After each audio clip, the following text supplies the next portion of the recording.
वृंदावन बिहारी लाल की, श्री किशोरी जी की, श्री हनुमान जी महाराज की, श्री सद्गुरुदेव भगवान की, सर्व संत भक्त वैष्णवन की, गंगा मैया की, गैया मैया की, गिरिराज महाराज की, श्रीमद् भागवत भगवान की, श्रीमद् भागवत सप्ताह ज्ञान यज्ञ की, आज के आनंद की, श्री व्यास जी महाराज की, श्री सुखदेव जी महाराज की, श्री परीक्षित जी महाराज की, सर्वदेवन की, श्री त्रिपाठी परिवार की, इनके माता पिता की, इनके सकल पितरों की, इनके बाल गोपाल की। नमः पार्वती पतये हर हर महादेव। श्रीमद् भागवत की कथा का क्रम 7 दिनों का था और यह 7 दिनों में 7वें दिन का क्रम आज है। पहले दिन जैसी कथा का क्रम शुरू हुआ था, बड़े भाग्य से मानव तन मिलता है। उस मानव तन में भी जो सत्संग मिलता है वह दुर्लभ है। इस शरीर के लिए बताया गया सुर दुर्लभ सद ग्रंथनि गावा, बड़े भाग मानुष तन पावा। यह शरीर हमें बड़े भाग्य से मिला, बड़ी तपस्या से मिला। पता नहीं किस मंदिर के सामने जो भी जीव बने हो, उस मंदिर के घंटी का आवाज कानों में गया हो, किसी की स्तुति कानों में गया हो, फिर अब यह स्वरूप धीरे धीरे उस पुण्य के फलस्वरूप प्राप्त कर पाए। क्यों? आप जब घोड़ा गधा उल्लू बनते हैं, फिर आपको पुण्य करने का अवसर नहीं रहता, हो जाता है। जैसे गधा गंगा जी में घुस जाता, तो महाराज के गधे को क्या मालूम गंगा जी, वो तो धोबी के पास बंधा था, पर गंगा जी को तो मालूम है हमें इन्हें पवित्र करना है, इसका जीवन बनाना है। महाराज आग चाहे आप जानते हुए छुइए, चाहे बिना जाने छुइए, जलाए, यह स्वभाव होता है। ऐसे ही गंगा जी का स्वभाव है पवित्र करना, जीव का उद्धार करना, वह क्रम में ऐसे ही होता है। यह बात है मुक्ति का रहस्य, अध्यात्म का स्वरूप और उसका चिंतन, जो शास्त्र कहते हैं, इससे किसी गुरु से जानना चाहिए। हम अपने आप कुछ भी उसका अर्थ निकालें तो अनर्थ हो जाएगा, इसलिए गुरु का महत्व बताया गया। गुरु शब्द तो अंधकार, रू शब्द तद निरोधक। गुरु शब्द कहने ही से अंधकार को नाश करने वाले प्रकाश की परिकल्पना होने लग जाती है। इसलिए सदगुरु का आश्रय लीजिए, न हो दीक्षित तो दीक्षित हो जाना चाहिए। ऐसे वर्णानाम ब्राह्मणों गुरु, हम सब गुरु ही हैं। बनारस में तो बचपन से ही सबको गुरु बुलाते, का गुरु कैसन हुआ, काल है, सबको गुरु बुलाते हैं। पर मूल स्वरूप यही है कि गुरु शब्द का अर्थ है कि आप दीक्षित हो, उनके कथनानुसार चलें, उनको श्रेष्ठ माने और उनको अपना बना के रखें। एक शब्द है जो आध्यात्मिकता में कहा जाता है और लोकचाल की भाषा में भी। यदि किसी को मूर्ख बोलना हो, गवार बोलना हो, तो शब्द बोलते हैं निगुड़ा। एक शब्द बोला जाता है नारायण, जाओ प्रभु दिया जाए, बैठा आ सकते, चला दीजिए यहाँ ठाकुर जी। तो अपने यहाँ शब्द बोलते हैं निगुड़ा। ये व्यक्ति कैसा है? दीक्षित नहीं है, किसी के चरणों में कभी नहीं बैठा। ऐठन होती है आदमी में, अलग तरीके का अंधकार समझ में आएगा, पता चलेगा ये कभी श्रेष्ठ के चरणों में बैठा नहीं, अपने भाग्य से जो मिल गया इसी पे ऐठा। किसी के चरणों में बैठने का स्वरूप पता चलेगा। जो बहू अपने सास ससुर के पास रह गई होगी ना, उसका चाल चलन रंग ढंग बताएगा कि अपने बड़ों के पास बैठी हुई।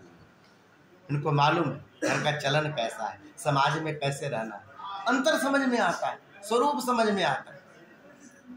तो ये जो बड़ों के पास रहने का स्वरूप है, यह दीक्षित होने का जो स्वरूप है, यदि यह नहीं होता है व्यक्ति में, तो महाराज उस व्यक्ति की मुक्ति नहीं हो सकती। इसलिए यह शब्द है आध्यात्मिकता का। बड़े ध्यान से सुनिएगा, बस 1 घंटे की बात है कि ऋते ज्ञानान्न मुक्ति ही, बिना ज्ञान के मुक्ति नहीं हो सकती, और ज्ञान बिना गुरु के नहीं हो सकता। बिनु गुरु होय के ज्ञान, है ना, हो ही नहीं सकता। महाराज यह स्वरूप है, गोस्वामी जी का जो है वचन है, इस स्वरूप के अनुसार महाराज कहीं न भी हो तो प्रयास करना चाहिए कि भगवान के चरणारे बिंद में पड़े। बड़ा कठिन है गुरु ढूंढना जिसके प्रति चरणों में आस्था बनी रहे। हमारा स्वरूप संसार में ऐसा बन जाता है कि हम कहीं भी जाकर के कमियां ढूंढते हैं, कहीं भी जाकर के कमियां ढूंढते हैं, स्वरूप ढूंढते हैं, वहां की कमियों पे दृष्टि पड़ती है। इससे पता चलता है हमारा चिंतन कहाँ चल रहा है। एक बड़ी सुंदर कथा आती है, संत के मुख से सुनी थी। एक जेल था, उस जेल में 2 कैदी बंद थे। अच्छा, दोनों की अवस्था बड़ी खराब थी। एक बोल रहा है, यार आज लग रहा है चांदनी रात है। बोले क्यों? अरे मेरे ऊपर से झरोखे से देखो, चांद का प्रकाश आ रहा है, बाहर में चांद चमक रहा हो, तारे चमक रहे होंगे, क्या ठंडक होगी ना। आज कितना बढ़िया दिन है, चांद का प्रकाश हमारे घर तक आया।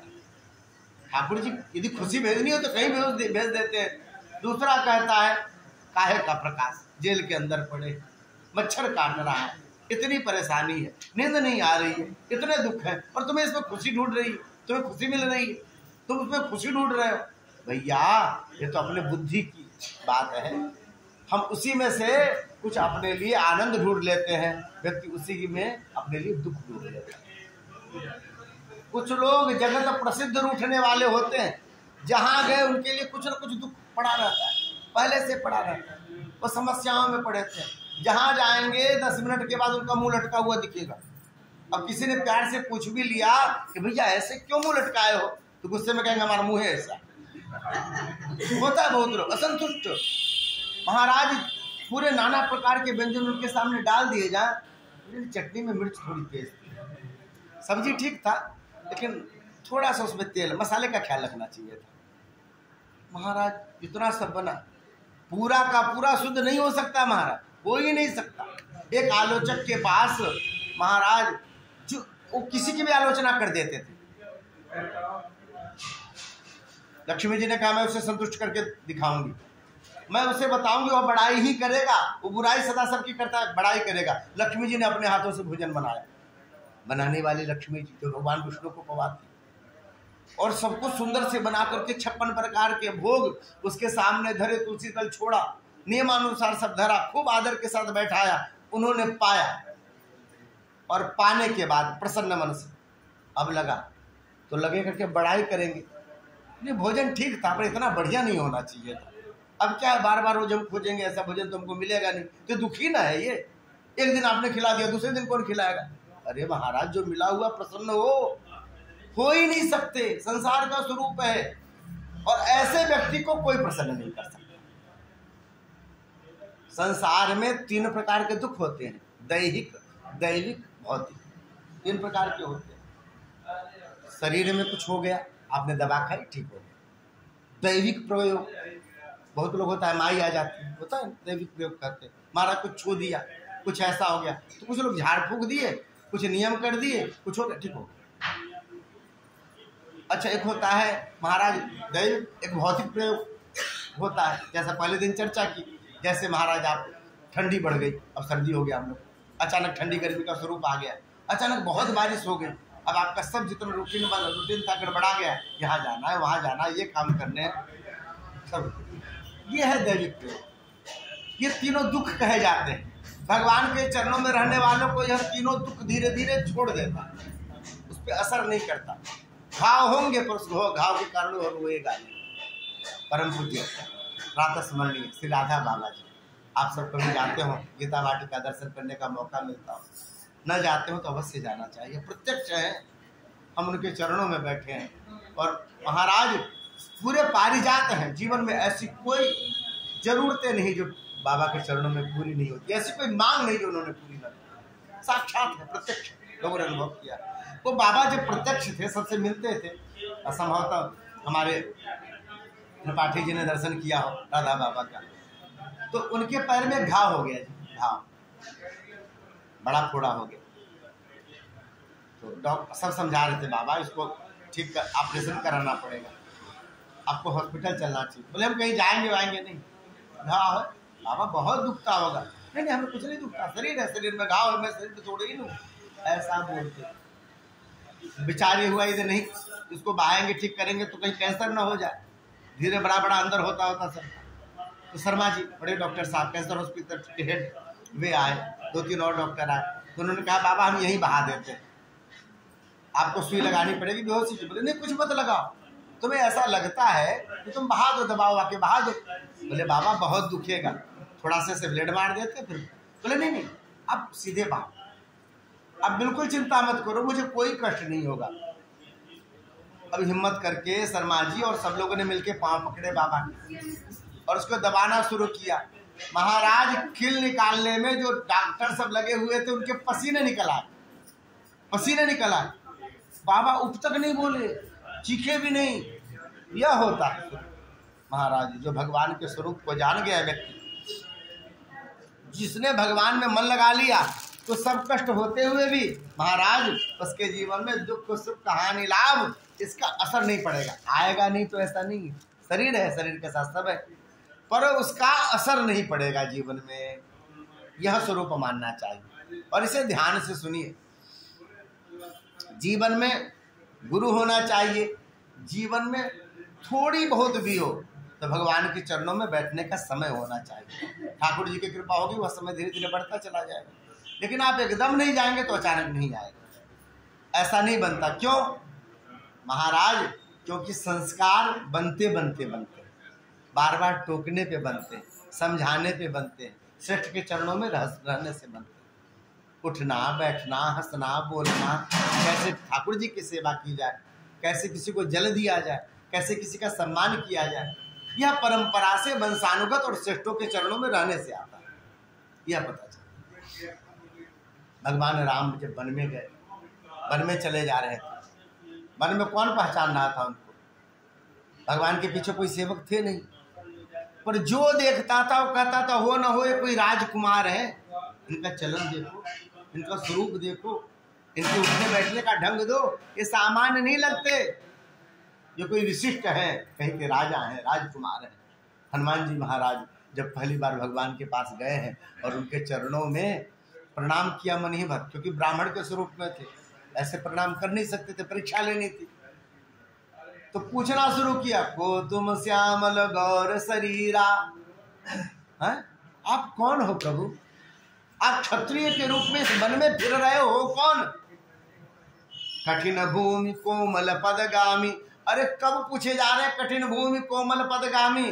बोले कब? जब 13 साल बीत गया इसी मन में घूमते हुए। बोले पूरा होने वाला है, लोग समझते अब तो पूरा हो गया, अब तो सब कर लिया। पूरी रामायण की जो रावण वाला प्रसंग है लास्ट के 1 साल में, 1 वर्ष में जो है यह क्रम पूरा का पूरा बना है। कैसे कैसे 13 साल बीत गया जिनका वन में, फिर भी महाराज वह कोमलता, वह स्वरूप, संगतता सब बनी हुई है। पहले दिन जो बोला था फिर से कहते हैं, आप जिस देव का सदा स्मरण करेंगे उसके जैसा आपका स्वरूप बनता जाएगा।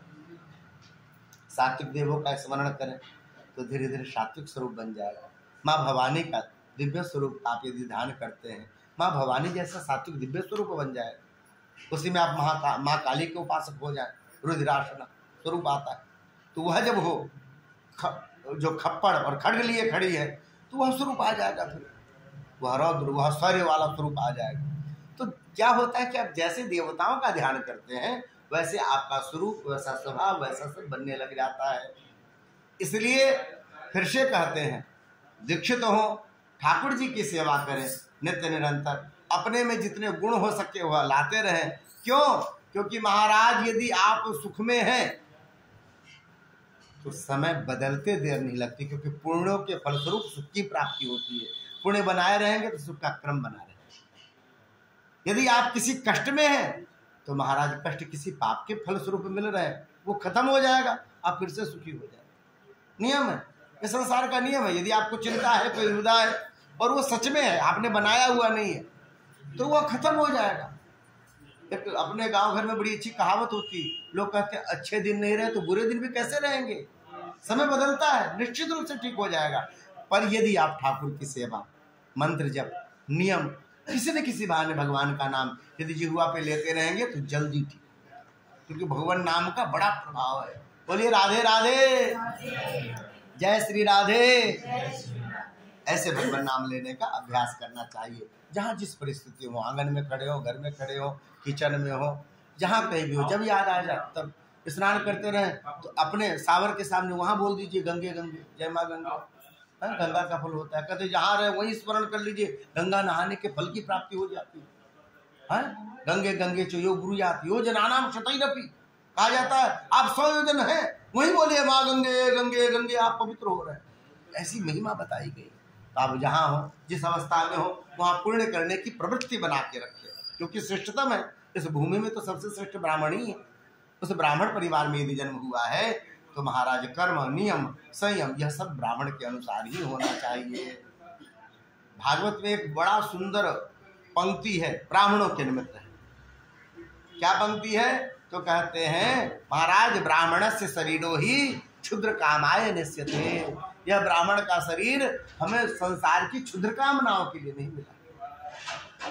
कोई कुछ भी चढ़ जाता है, कहीं भी खड़े होकर खा लेते हैं, कैसे भी जीवन जी लेते हैं, सामने को देख करके आपाधापी बनी रहती। अपने जीवन में जरूरत हो चाहे नहीं जरूरत हो, फिर भी पड़ोसी को देखेंगे, उसने सामान भरा रखा है घर में, उसको देख देख के अपने घर वालों को परेशान करेंगे, ये भी होना चाहिए, ये भी होना चाहिए, ये भी होना चाहिए।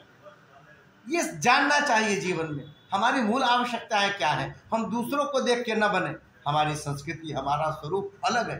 हमारे यहाँ त्याग की महिमा कही गई है, जुटाने को महिमा नहीं कहा गया। जो जुटा के रखता है उसको राजा बोलते हैं, जो सब छोड़ के रहता है उसको महाराजा बोलते हैं। बाबा लोग को क्या बोलते हैं? जो सब छोड़ के महाराजा बोलते हैं। त्याग की महिमा बताई गई है। इसलिए अपने स्वरूप का, अपने गोत्र का, इन सब का चिंतन करते रहें। इन सब के चिंतन करने से जीवन में शुद्धता आएगी। शुद्धता आएगी तो मन भगवान के चरणों में लगेगा। आइए कथा के क्रम में चलते हैं। भगवान का ब्याह हुआ जी, हमारे सांवरे सलोने सरकार दूल्हा बने। अरे इट्टे पिट्टे किसी के बच्चे दूल्हे बनते, बहुत उसने सुंदर लगता है लड़का। कैसे का भी लड़का हो, मान लीजिए हमारी तरह कोई काला भी हो, पर उसको यदि बना के शेरवानी पहना करके आप उसको दूल्हा बना दें, सुंदर लगेगा, अच्छा लगेगा। क्यों? हमारे हिंदू धर्म में जब दूल्हा बनाते हैं और जब कन्यादान करते हैं तो कहते हैं शिव रूप मान के गौरी स्वरूप कन्या मैं आपको देता हूं। विष्णु स्वरूप मान के, इस अपने पूर्वांचल में विष्णु स्वरूप मानते हैं, लड़के को वैसा ही पहनाया जाता है और पीतवर्ण पहनाया जाता है। विष्णु स्वरूप मान के लक्ष्मी स्वरूप कन्या मैं आपको देता हूँ। हमारे मिथिलाजी में शिव स्वरूप मानते हैं, उसको तिलक भी वैसे ही लगाएंगे भगवान शिव की तरह। तो जब शिव स्वरूप मान लेते हैं तो सुंदर लगते हैं, जब विष्णु स्वरूप मान लेते हैं तो लड़का इतना सुंदर लगता है, बाराती की कैसी भी भीड़ हो लड़का उसमें अकेला चमकता है। फिर थोड़ा सा स्वरूप आ जाता है मान लेने का। जो सच में ठाकुर जी होंगे, जो सच में कन्हैया होंगे, वो जब दूल्हा बने होंगे तो कितना सुंदर, कितने अच्छे हों। महाराज सबको निहारते बने, सब उनको देख रहे हैं। हमारे भोजपुरी के एक बहुत बड़े कवि हुए हैं प्रताप जी महाराज। प्रताप जी बक्सर के, बिहार के बक्सर के, इस पार बलिया उस पार बक्सर, यूपी के खिलाड़ी। उन्होंने एक गीत बड़ा सुंदर लिखा है। कहें कि महाराज चांद अपने पूरे जोश में निकला आकाश में, पूर्णिमा का चांद, और उसे बड़ा गर्व, मैं संसार में सबसे सुंदर हूं, मुझे सब देखते हैं, मेरी सुंदरता दर्शनीय है, मेरे जैसा है कौन। तारों भरे आकाश में अकेला चमकता हुआ चंद्रमा गर्भ से जब बाहर निकला, भगवान श्याम सुंदर द्वारिका में बाहर आंगन में आए थे। दूल्हे का कुछ ऐसा होता है, आंगन में करते हैं, सब महिलाएं गाना गाती रहती हैं, वह क्रम शुरू होता है लोकाचार। और परमात्मा बाहर आए थे। अचानक चंद्रमा की दृष्टि पड़ी हमारे ठाकुर जी पे, और जब भी चंद्रमा की दृष्टि पड़ी ठाकुर जी पे, क्या हुआ? उसको अपने स्वरूप का अहंकार जाता रहा, उसे लगता था मैं ही हूं। जब भगवान को देखा तो मंद पड़ गया, तो इनके सामने में तो कुछ भी नहीं। चंदा मंद हो गई ले, मंद हो गई ले, गगनवा के हो गगनवा के, देख के सांवरी सुरतिया बहुनवा के, देख के सांवरी सुरतिया बहुनवा के। मंद पड़ गया। वह चिकुर केस राशि, वो बड़े बड़े नेत्र, कजरारे नेत्र, ये भ्रुकुटी बिल्कुल धनुष जैसी, वो विशाल सुंदर माथा, सुंदर लगा हुआ तिलक, किरीट मुकुट, वह सुंदर स्वरूप भगवान का सजा हुआ, वो सुराही जैसी ग्रीवा, विशाल वक्षस्थल, उस पर पटुका फहराता हुआ, मोतियों की माला, मणियों की माला, हीरों की माला, वह सुंदर स्वरूप, गले में महाराज नाना प्रकार के आभूषण, हृदय में लक्ष्मी कौस्तुभ, विशाल लंबे लंबे हाथ, वो भी जैसे लग रहा है कि कमल को डंठल के साथ लटका दिया, इतने लंबे लंबे, आजानुबाहु, घुटनों तक भगवान के हाथ आते हैं, ऐसा स्वरूप ठाकुर का। तो हमारे ठाकुर दूल्हे बने। कल चर्चा हो रही थी, बड़े काले हैं, जिनसे ब्याह कौन करेगा। भगवान कह रहे देखो हम बताते हैं। एक तो मोदी जी है ना आजकल अपने प्रधानमंत्री, लोगों ने कहा वीजा नहीं मिलेगा कहीं की, अमेरिका जा नहीं सकते। महाराज जब से प्रधानमंत्री बने तब से घूमते ही हैं, कभी यहाँ का वीजा कभी वहाँ का वीजा, पूरे विश्व में बुलाए जा रहे हैं, सब आदर करते हैं। भैया जो राम का होता है उसको सब मानते, यह स्वरूप है। तो हमारे ठाकुर भी, लोग कहते थे ब्याह नहीं कर रहे, ठाकुर जी बताते थे नंबर लगा रहेगा, रोज भंडारे खाने को मिलेंगे, रोज बराती चलेंगे। हमारे ठाकुर जी का कुल 16,108 ब्याह हुआ है। एक कथा आती है कि महाराज रुक्मिणी जी से ब्याह हुआ, उनसे एक पुत्र हुआ है जिसका नाम है प्रद्युम्न। अभी 6 दिन का भी नहीं हुआ था, एक राक्षस है संबरासुर नाम का, उसने उसका अपहरण कर लिया। उसे मालूम था कि भगवान कृष्ण के प्रथम पुत्र के हाथों ही इसकी मृत्यु, यदि बच गए तो बच गए। लोग सोचते हैं कि हम अपने काल से लड़ सकते हैं। उसने उठा करके उनको समुद्र में डाल दिया। पर महाराज जो होना होता है, जहाँ मृत्यु लिखी है वहाँ लोग चले जाते हैं। संसार का नियम है। बड़ी पुरानी कथा है, आप सब सुने हो संभवतः। भगवान के बैकुंठ में एक बार धर्मराज मिलने के लिए, यमराज, सब लोग सुन रहे हैं ना ध्यान से, बोलो राधे राधे। धर्मराज मिलने के लिए गए, द्वार पर देखा, द्वार के ऊपर होता ना चिड़िया, लोग घोंसला लगा देती, भगवान के द्वार पर चिड़िया ने घोंसला लगा, दोनों का जोड़ा। धर्मराज ने देखा, उसको मुस्कुरा दिए, हंसे। अब महाराज किसी को देख करके यमराज मुस्कुराए तो आदमी की तो जिंदगी बन जाती है। अब तो घबराया, ये मृत्यु का देवता हमें देख के क्यों मुस्कुराया। अब तो घबराया, कांपने लग गया। भीतर धर्मराज गए थे, धर्मराज दोनों रूपों में वही रहते हैं। जब सबको अपने कर्मों के फल देने हैं तो धर्मराज, जब लोगों को दंड देना है तो यमराज, उन्हीं का स्वरूप है धर्मराज का। भीतर गए,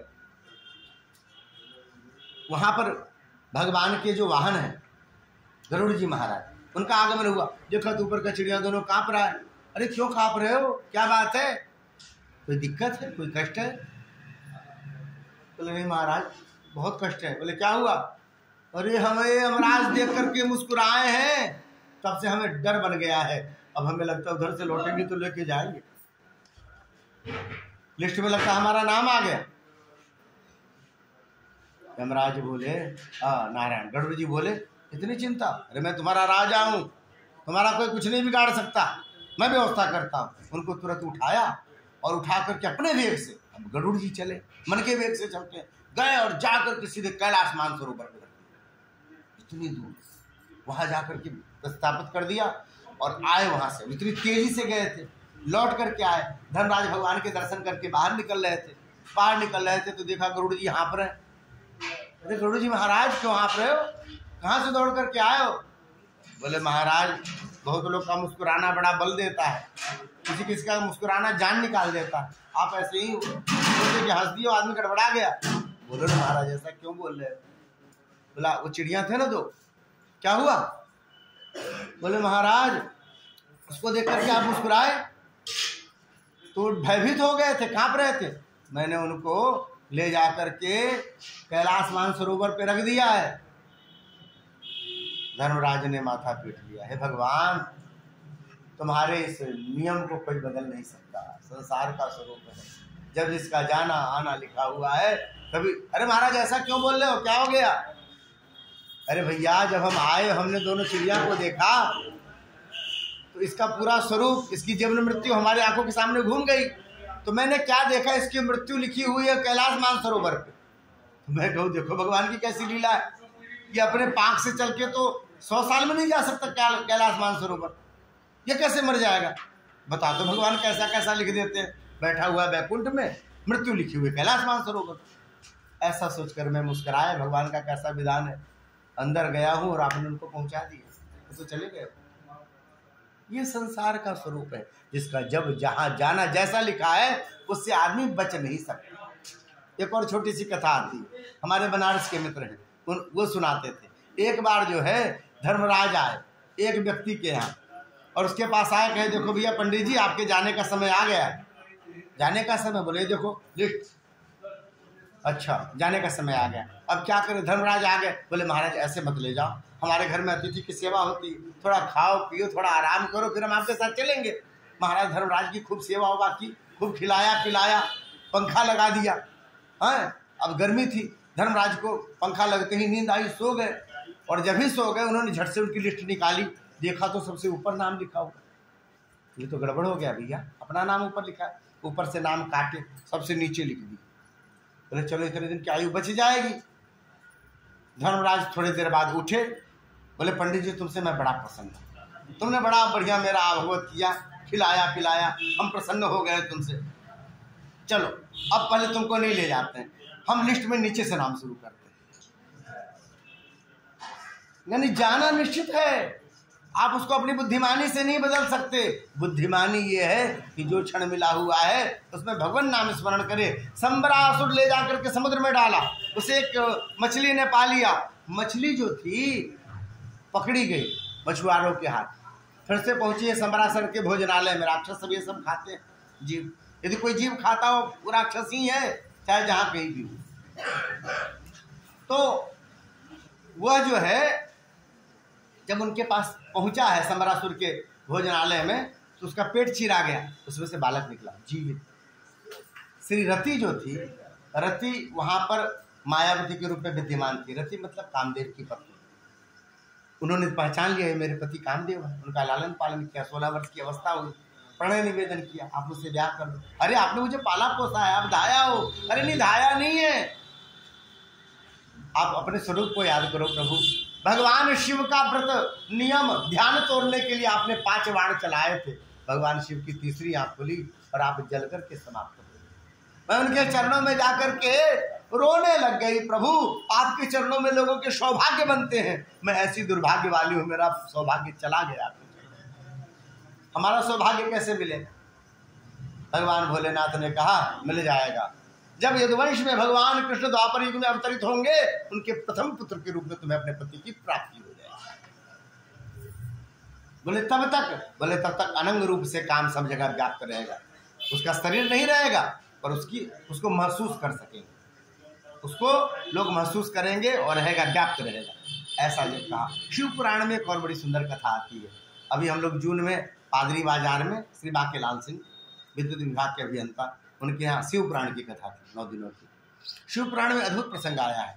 भगवान शिव का जब ब्याह हो गया, भगवान कोहबर में गए, तो ये जितनी भी नदियाँ हैं, बड़े बड़े देवता, बड़े बड़े जिनका भी आपको नाम याद है, श्री लक्ष्मी जी, श्री गायत्री जी, श्री सरस्वती जी, वे सब सखियाँ बन करके गई। उसी में रति भी गई, क्यों कामदेव की पत्नी रति गई। सब तो प्रसन्न है भगवान के विवाह में, उसका मुँह बुझा है। भगवान भोलेनाथ ने पूछा क्या बात है, सब प्रसन्न है, तुम्हारा मुंह बुझा है? बोले प्रभु आपकी ही कृपा से हुआ है, हमारी कृपा से क्यों मुंह बुझेगा? बोले प्रभु हमारा सौभाग्य चला गया, ऐसा ऐसा हुआ था, अभी अभी प्रसंग गुजरा है। भगवान भोलेनाथ ने कहा अच्छा, उसका कोई अंश है आपके पास? आजकल लोग डीएनए चेक करते हैं ना, कोई ना कोई अंश शरीर का मिल जाए, कोई अंश है? बोले प्रभु राख मैंने अपनी आंचल में बांध के रखा है, उसी के साथ सोती हूँ, उठती हूँ, बैठती हूँ, वो राख मेरे पास है। भगवान भोलेनाथ ने कहा दिखाओ। उन्होंने खोला, भगवान भोलेनाथ ने उसी समय उस राख से पुनः कामदेव से शरीर हो गए, अप्रसन्न हो गए। भगवान भोलेनाथ जो चाहे सो कर सकते, उनकी कृपा, और कामदेव वहां से शरीर हो गए। ऐसी शिव पुराण की कथा। तो यह स्वरूप है। यहाँ पर रति कहती आप पहचानो अपने आप को, आप कामदेव को साक्षात मेरे पति। मैं यहाँ प्रतीक्षारत थी, नारद ने मुझे पहले बता दिया था कि आपके पति वहां मिलेंगे संबरासुर के यहाँ, तो मैं यहाँ प्रतीक्षारत थी। जब पूरी कहानी जानी, पुनः ब्याह किया, संबरासुर का वध कर दी। इन्हीं कहा तो बधो ना, लौट करके आया अपनी माँ रुक्मिणी से मिलने के लिए। रुक्मिणी ने जब ही उनको देखा, दूर से महल में प्रवेश कर रहे थे, झट से जाकर के किवाड़ी के पीछे छिप गई। बड़ी लज्जा होती थी ना पहले, लज्जा नारी का भूषण कहा गया। तो छिप गई। क्यों छिप गई? अरे प्रद्युम्न जी बिल्कुल भगवान कृष्ण की तरह थे, उनके पुत्र थे, बिल्कुल भगवान कृष्ण के जैसे ही लगते थे। दूर से समीप आए हैं, माँ के दरवाजे के पीछे जाकर के चरण छुआ। अरे क्या करते हो जी, ऐसे भी कोई मजाक करता, ऐसा भी कोई विनोद हुआ? बताओ, चरण छू लिया आपने, आप हमारे भगवान हो। माता जी आपने पहचाना नहीं, मैं आपका बेटा हूँ प्रद्युम्न। अब उन्होंने आंचल ठीक किया, आंखें खोली तो देखा है घूंघट ऊपर करके कि कृष्ण जैसा है, कृष्ण नहीं। बेटा यदि मेरा प्रथम पुत्र जीवित रहता ना, बिल्कुल तुम्हारे इतना बड़ा होता, 16 साल का। पता नहीं कौन राक्षस उठा के ले गया, मैं तो ठीक से देख भी नहीं पाई। अरे माँ मैं वही हूँ, मैं प्रद्युम्न, सम्रासुर ने मेरा हरण कर लिया था। पूरी कथा सुनाई। जब भी कथा पूरी हुई, महाराज पुत्र को गले से लगा लिया और कहते हैं कि आंखों से अश्रुधारा बहने लग गई, हृदय से उनका दुग्ध उतरने लग गया, इतना प्रसन्न हो गई। पुत्र का मिलन हुआ है। परमात्मा, एक कथा आती है सत्याजीत की, ध्यान से सुनिएगा। जीवन में कई बार आप जो काम नहीं किए रहते उसका दोष आपको लग जाता है। आपने नहीं किया फिर भी आपको लोग दोषी मानते हैं। वह कब मानते हैं? जब आपने चौथ का चंद्रमा का दर्शन किया, होता है ना, चौथ के चंद्रमा के दर्शन करने से कहते हैं जीवन में जो आपने नहीं किया है उसका कलंक आपको लगेगा, ऐसा होता है। यदि कभी भूल से हो गया हो, लोग कभी ध्यान नहीं रख पाते, तो यदि भूल से कभी हो गया हो तो वैसे में यह कथा सुननी चाहिए। यह कथा सुनने से जीवन में इस तरह के कोई कलंक आपके लगने होंगे तो वह दूर हो जाए। कथा क्या है? एक सत्राजित थे, उनको सुरेश ने मणि प्रदान किया था। उस मणि से प्रतिदिन बहुत ढेर सारा सोना निकलता था, बड़ी चमक थी उसमें। सत्ताजित एक बार भगवान के महल में आए। भगवान ने कहा इतनी चमक है तुममें कि हमारा सेवक तुम्हें सूर्य समझ रहा है, भैया ये मणि जमा करा दो। इतना बहुमूल्य सामग्री लेकर के आप ऐसे घूमते हो, बहुत अच्छे लोगों के मन में भी लालच आ जाएगा। कहते हैं धन तिजोरी में रखते हैं, इसलिए थोड़ी ना रखते हैं कि चोर के हाथ ना लगे। नहीं महाराज, जो चोर हैं उनके लिए अलमारी क्या, धन क्या, वो सब तो तोड़ के निकाल के ले जाते हैं, होता है ना। धन इसलिए रखे जाते हैं एकांत में कि ईमानदारों की ईमानदारी खराब ना हो। आप खुले में रखेंगे तो बहुतों का मन बदल जाता है, अच्छे लोगों का भी मन बदल जाता है कई बार। इसलिए इसको आपको सुरक्षित अपने पास रखना चाहिए, नहीं तो आप कोषागार में जमा करा दो, समय से कभी कभी ले लिया करना। भगवान ने जब ऐसा कहा सत्ताजीत को अच्छा नहीं लगा। अरे ठाकुर जी दूसरे का चमक बर्दाश्त नहीं कर सकते, हमारी थोड़ी बड़ाई क्या हो गई? हमें कह रहे कि हीरा जमा करा दो, हम क्यों जमा करा, हमारी कमाई हमने रखी। इनका छोटा भाई प्रसेन एक बार देखा बड़ा चमकता हुआ हीरा है, भैया रख के कहीं गए हैं भगवान वाले घर में, उसको झट से धारण किया। होता है ना, अपने माता पिता बड़े भाई का सामग्री लोग धारण कर लेते। निकला बाहर, और बाहर निकला तो वन की तरफ चला गया। वन के एक शेर ने देखा चमकता हुआ, झपट्टा मारा, वही मर गया। हीरा ले लिया, वह मणि ले लिया। वह मणि जामवंत जी ने शेर को मार के छीन लिया, यानी मणि गायब हो गया। अब यहाँ सत्ताजीत ने देखा मणि गायब है, कहा भगवान कृष्ण के मन में लालच आ गया था। उन्होंने मणि को देख करके कहा था जमा करा दो, देखो मैंने जमा नहीं कराया, लगता है मेरे भाई को कारागृह में डाल करके उन्होंने मणि छीन लिया। भगवान ने कहा ये देखो कहावत है, अपने लोगों में खाया पिया कुछ नहीं, गिलास तोड़ा 12 आना, कुछ किए भी नहीं, हमारे माथे पे कलंक भी लगा। अब क्या करें? बोले खोजो। कहाँ गया? खोजना शुरू किया, प्रसेन मरा हुआ मिला, आगे गए शेर मरा हुआ मिला, आगे गए तो एक गुफा मिला, सबको बाहर खड़ा करके स्वयं प्रवेश कर गए। भीतर प्रवेश कर गए और कहा कि भैया तुम सब डरो मत, मैं आ रहा हूँ। गए अंदर, वहां पर जब मणि दिख गई, जामवंती जी खेल रही थी मणि से।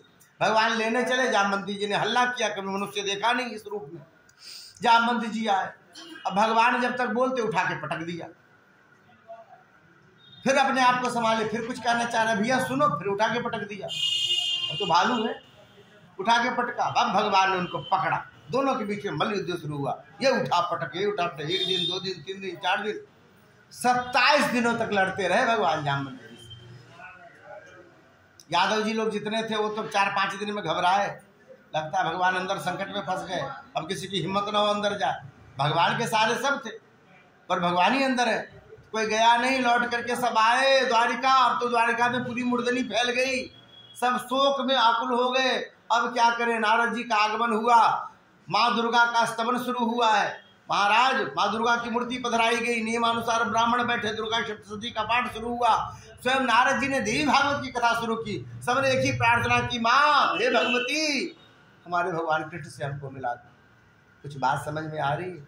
लोग कहते हैं वैष्णव शाक्त शैव, आपस में लोग कहते हैं जिनको प्रेम नहीं है भगवान से, बाकी अंतर कुछ नहीं है। भगवान कृष्ण भी भगवती की पूजा कर रहे हैं, राम ने भी शक्ति की उपासना करी, राम जी ने रामेश्वर की स्थापना करी, लेस मात्र भेद नहीं है। अपने गुण अवगुण अपने स्वरूप के अनुसार लोग भगवान चुनते। जो भगवान भोलेनाथ की तरह है वो भगवान भोलेनाथ को चुनते। जो हमारे ठाकुर के उपासक हैं, श्रृंगार करने का मन होता लड्डू गोपाल को ले आते, है ना। जो माता के भक्त हैं वो माता को चुनते हो, वैष्णो देवी की यात्रा करते, तो अपने अपने स्वरूप स्वभाव के कारण। लेकिन देवताओं में कोई अंतर नहीं, ये बड़ा ये छोटा, ऐसा कुछ भी नहीं, सब एक है। यहाँ सबने आराधना शुरू की। परमात्मा 27 दिन लड़ने के बाद जामवंत जी को परास्त कर दिए। जामवंत जी ने कहा, प्रभु हम आपको पहचान गए, क्षमा करो। क्या पहचान गए? आप रामावतार के राम हो, आप राम जी हो हमारे, हम जिनके चरणों में रहा करते थे। कथा आती है कि जब सेना लेके परमात्मा पहुंचे रावण के किला के पास, कहाँ? लंका, समुद्र पार कर लिया था, पूरा शिविर बनाया गया, भगवान अपने शिविर में बैठे थे, एकांत था, सब लोग व्यवस्था में लगे हुए थे। उसी समय जामवंत जी का आगमन हुआ, अकेले थे भगवान। बोले प्रभु अकेला देख करके आपके पास आया हूँ, मन में बड़ी हमारे कौतूहल थी पर सबके सामने कह नहीं सकते थे, इसलिए अकेले में आए हैं। भगवान ने कहा दो क्या बात है? बोले प्रभु ये सब जितने हैं ना, ये रावण कुंभकर्ण ये सब मुझसे बहुत छोटे हैं। अरे मैं तब का हूं जब ब्रह्मा जी के 5 मुख हुआ करते थे। अभी कितने मुंह है? 4 मुंह, 4 मुख वाले ब्रह्मा कह जाते हैं। पहले 5 मुख था, 1 मुख शंकर जी ने काट दिया था ब्रह्मा जी का, तो 4 मुख हो गए। मैं उस जमाने का हूं, मैं उस जमाने का हूं सतयुग में जब भगवान वामन ने विशाल स्वरूप धारण किया था, और मैंने बस 2 घड़ी में उनकी प्रदक्षिणा की थी बहुत सारी। उस जमाने का हूं मैं बड़ा पुराना हूं, बड़ा शक्तिशाली था मैं। तो ये सब हमारे बराबर कोई नहीं है लड़ने लायक, और मुझे लड़ने की बड़ी खुजली मची हुई आदत में। आप रावण को मारोगे जो संसार में सबसे बली है, जिन्होंने देवताओं को हराया, तो आप सबसे बली हो गए संसार में। तो प्रभु एक बार हमसे कुश्ती लड़ ले। हमारे मन में बड़ी इच्छा है कि एक बार लड़ लो। भगवान मन ही मन सोचे होंगे और बनाओ बानर भालू की सेना, हम ही से लड़ेंगे। बताओ ऐसे सेना को रखेंगे तो। भगवान ने कहा सुनो भैया, हमारा मर्यादा पुरुषोत्तम का यह स्वरूप है, अभी हम आपसे लड़ेंगे तो अच्छा नहीं लगेगा, इसलिए हमसे न लड़ो। एक काम करो, आप द्वापर में हम कृष्ण बन करके आएंगे, आपकी इच्छा पूरी कर। और परमात्मा लड़े हैं। बोले पहचान गए? बोले हाँ हमारा मणि दे दो भैया, इसके कारण कलंक लग रहा है। बोले मणि नहीं दे सकते। बोले क्यों? बोले बिटिया को दे दिए, हम लेंगे तो रोएगी जोर से, फिर क्या करें? बोले बिटिया से ब्याह कर लो आप तो मणि मिल जाएगी। और भगवान ने ब्याह कर लिया जी, भालू जैसा मुंह था, बिटिया तो जामवंती जी की थी, जामवंत जी की थी, तो मुंह भी तो जामवंती जैसा होगा, लंबा सा मुंह, ऐसे मुखार बिंद होता, खूंखार बिंद था, इतना लंबा वाला। भगवान ने कहा कर लो, नहीं तो मणि नहीं मिलेगी। द्वारिका में लोग भला बुरा कहेंगे, जिनकी समीपता होती है लोग उसका उतना आदर नहीं करते। तो द्वारिका के अंदर जो लोग थे ऐसे तो समीप रहते थे, हर समय दर्शन करते थे। ब्याह कर लिया भगवान, पर वैसा बोले कि जाए कैसे? तो देखते आएंगे लोग दूर दूर से, चलो जिसने नहीं देखा वो भी देखने आएंगे, भैया एक बार दिखा दो। है बड़ी अच्छी कथा। भगवान ने कहा भैया जितने लोग हैं द्वारिकावासी सब मिलके अपना 1-1 दिन के एकादशी का पुण्य दो। सबने मिलके अपने 1-1 दिन के एकादशी का पुण्य दिया। किस लिए दिया? कि जामवंती जी का स्वरूप सुंदर हो।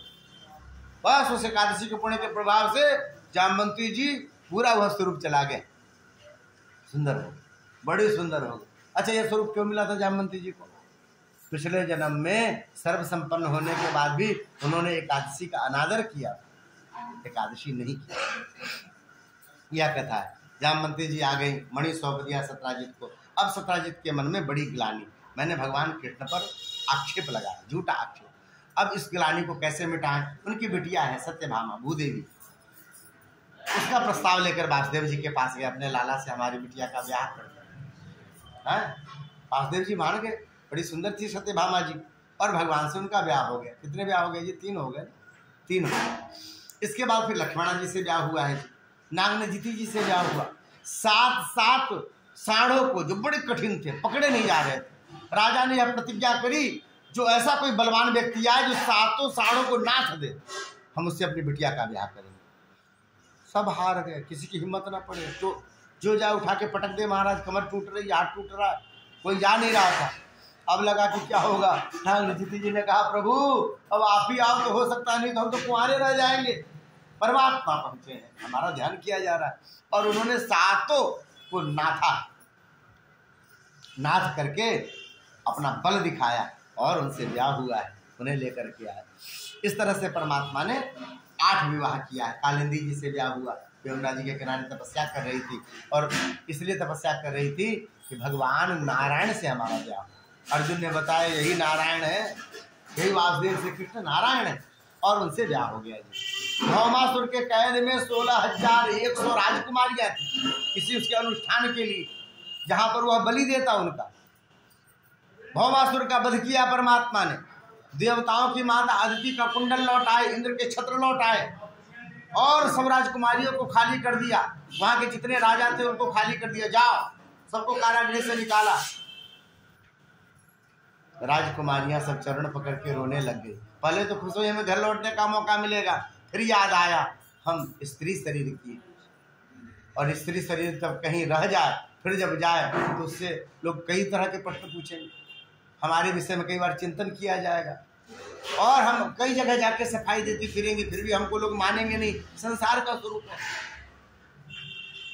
जाते जाते घर छिटक गया सबका चरण, लौट करके भगवान के चरणों में आई, रोने लग गई, प्रभु अब हम घर पे जाएंगे, माता पिता तो प्राण होते हैं, आदर करेंगे, पर संसार में कोई हमारा पाणी ग्रहण स्वीकार नहीं करेगा। लोग पूछेंगे भौमासुर के कैद में थी, पता नहीं कैसे रहती होगी, पता नहीं इसका जीवन कैसा रहा होगा, तो हमें संसार में सफाई देते घूमना पड़ेगा।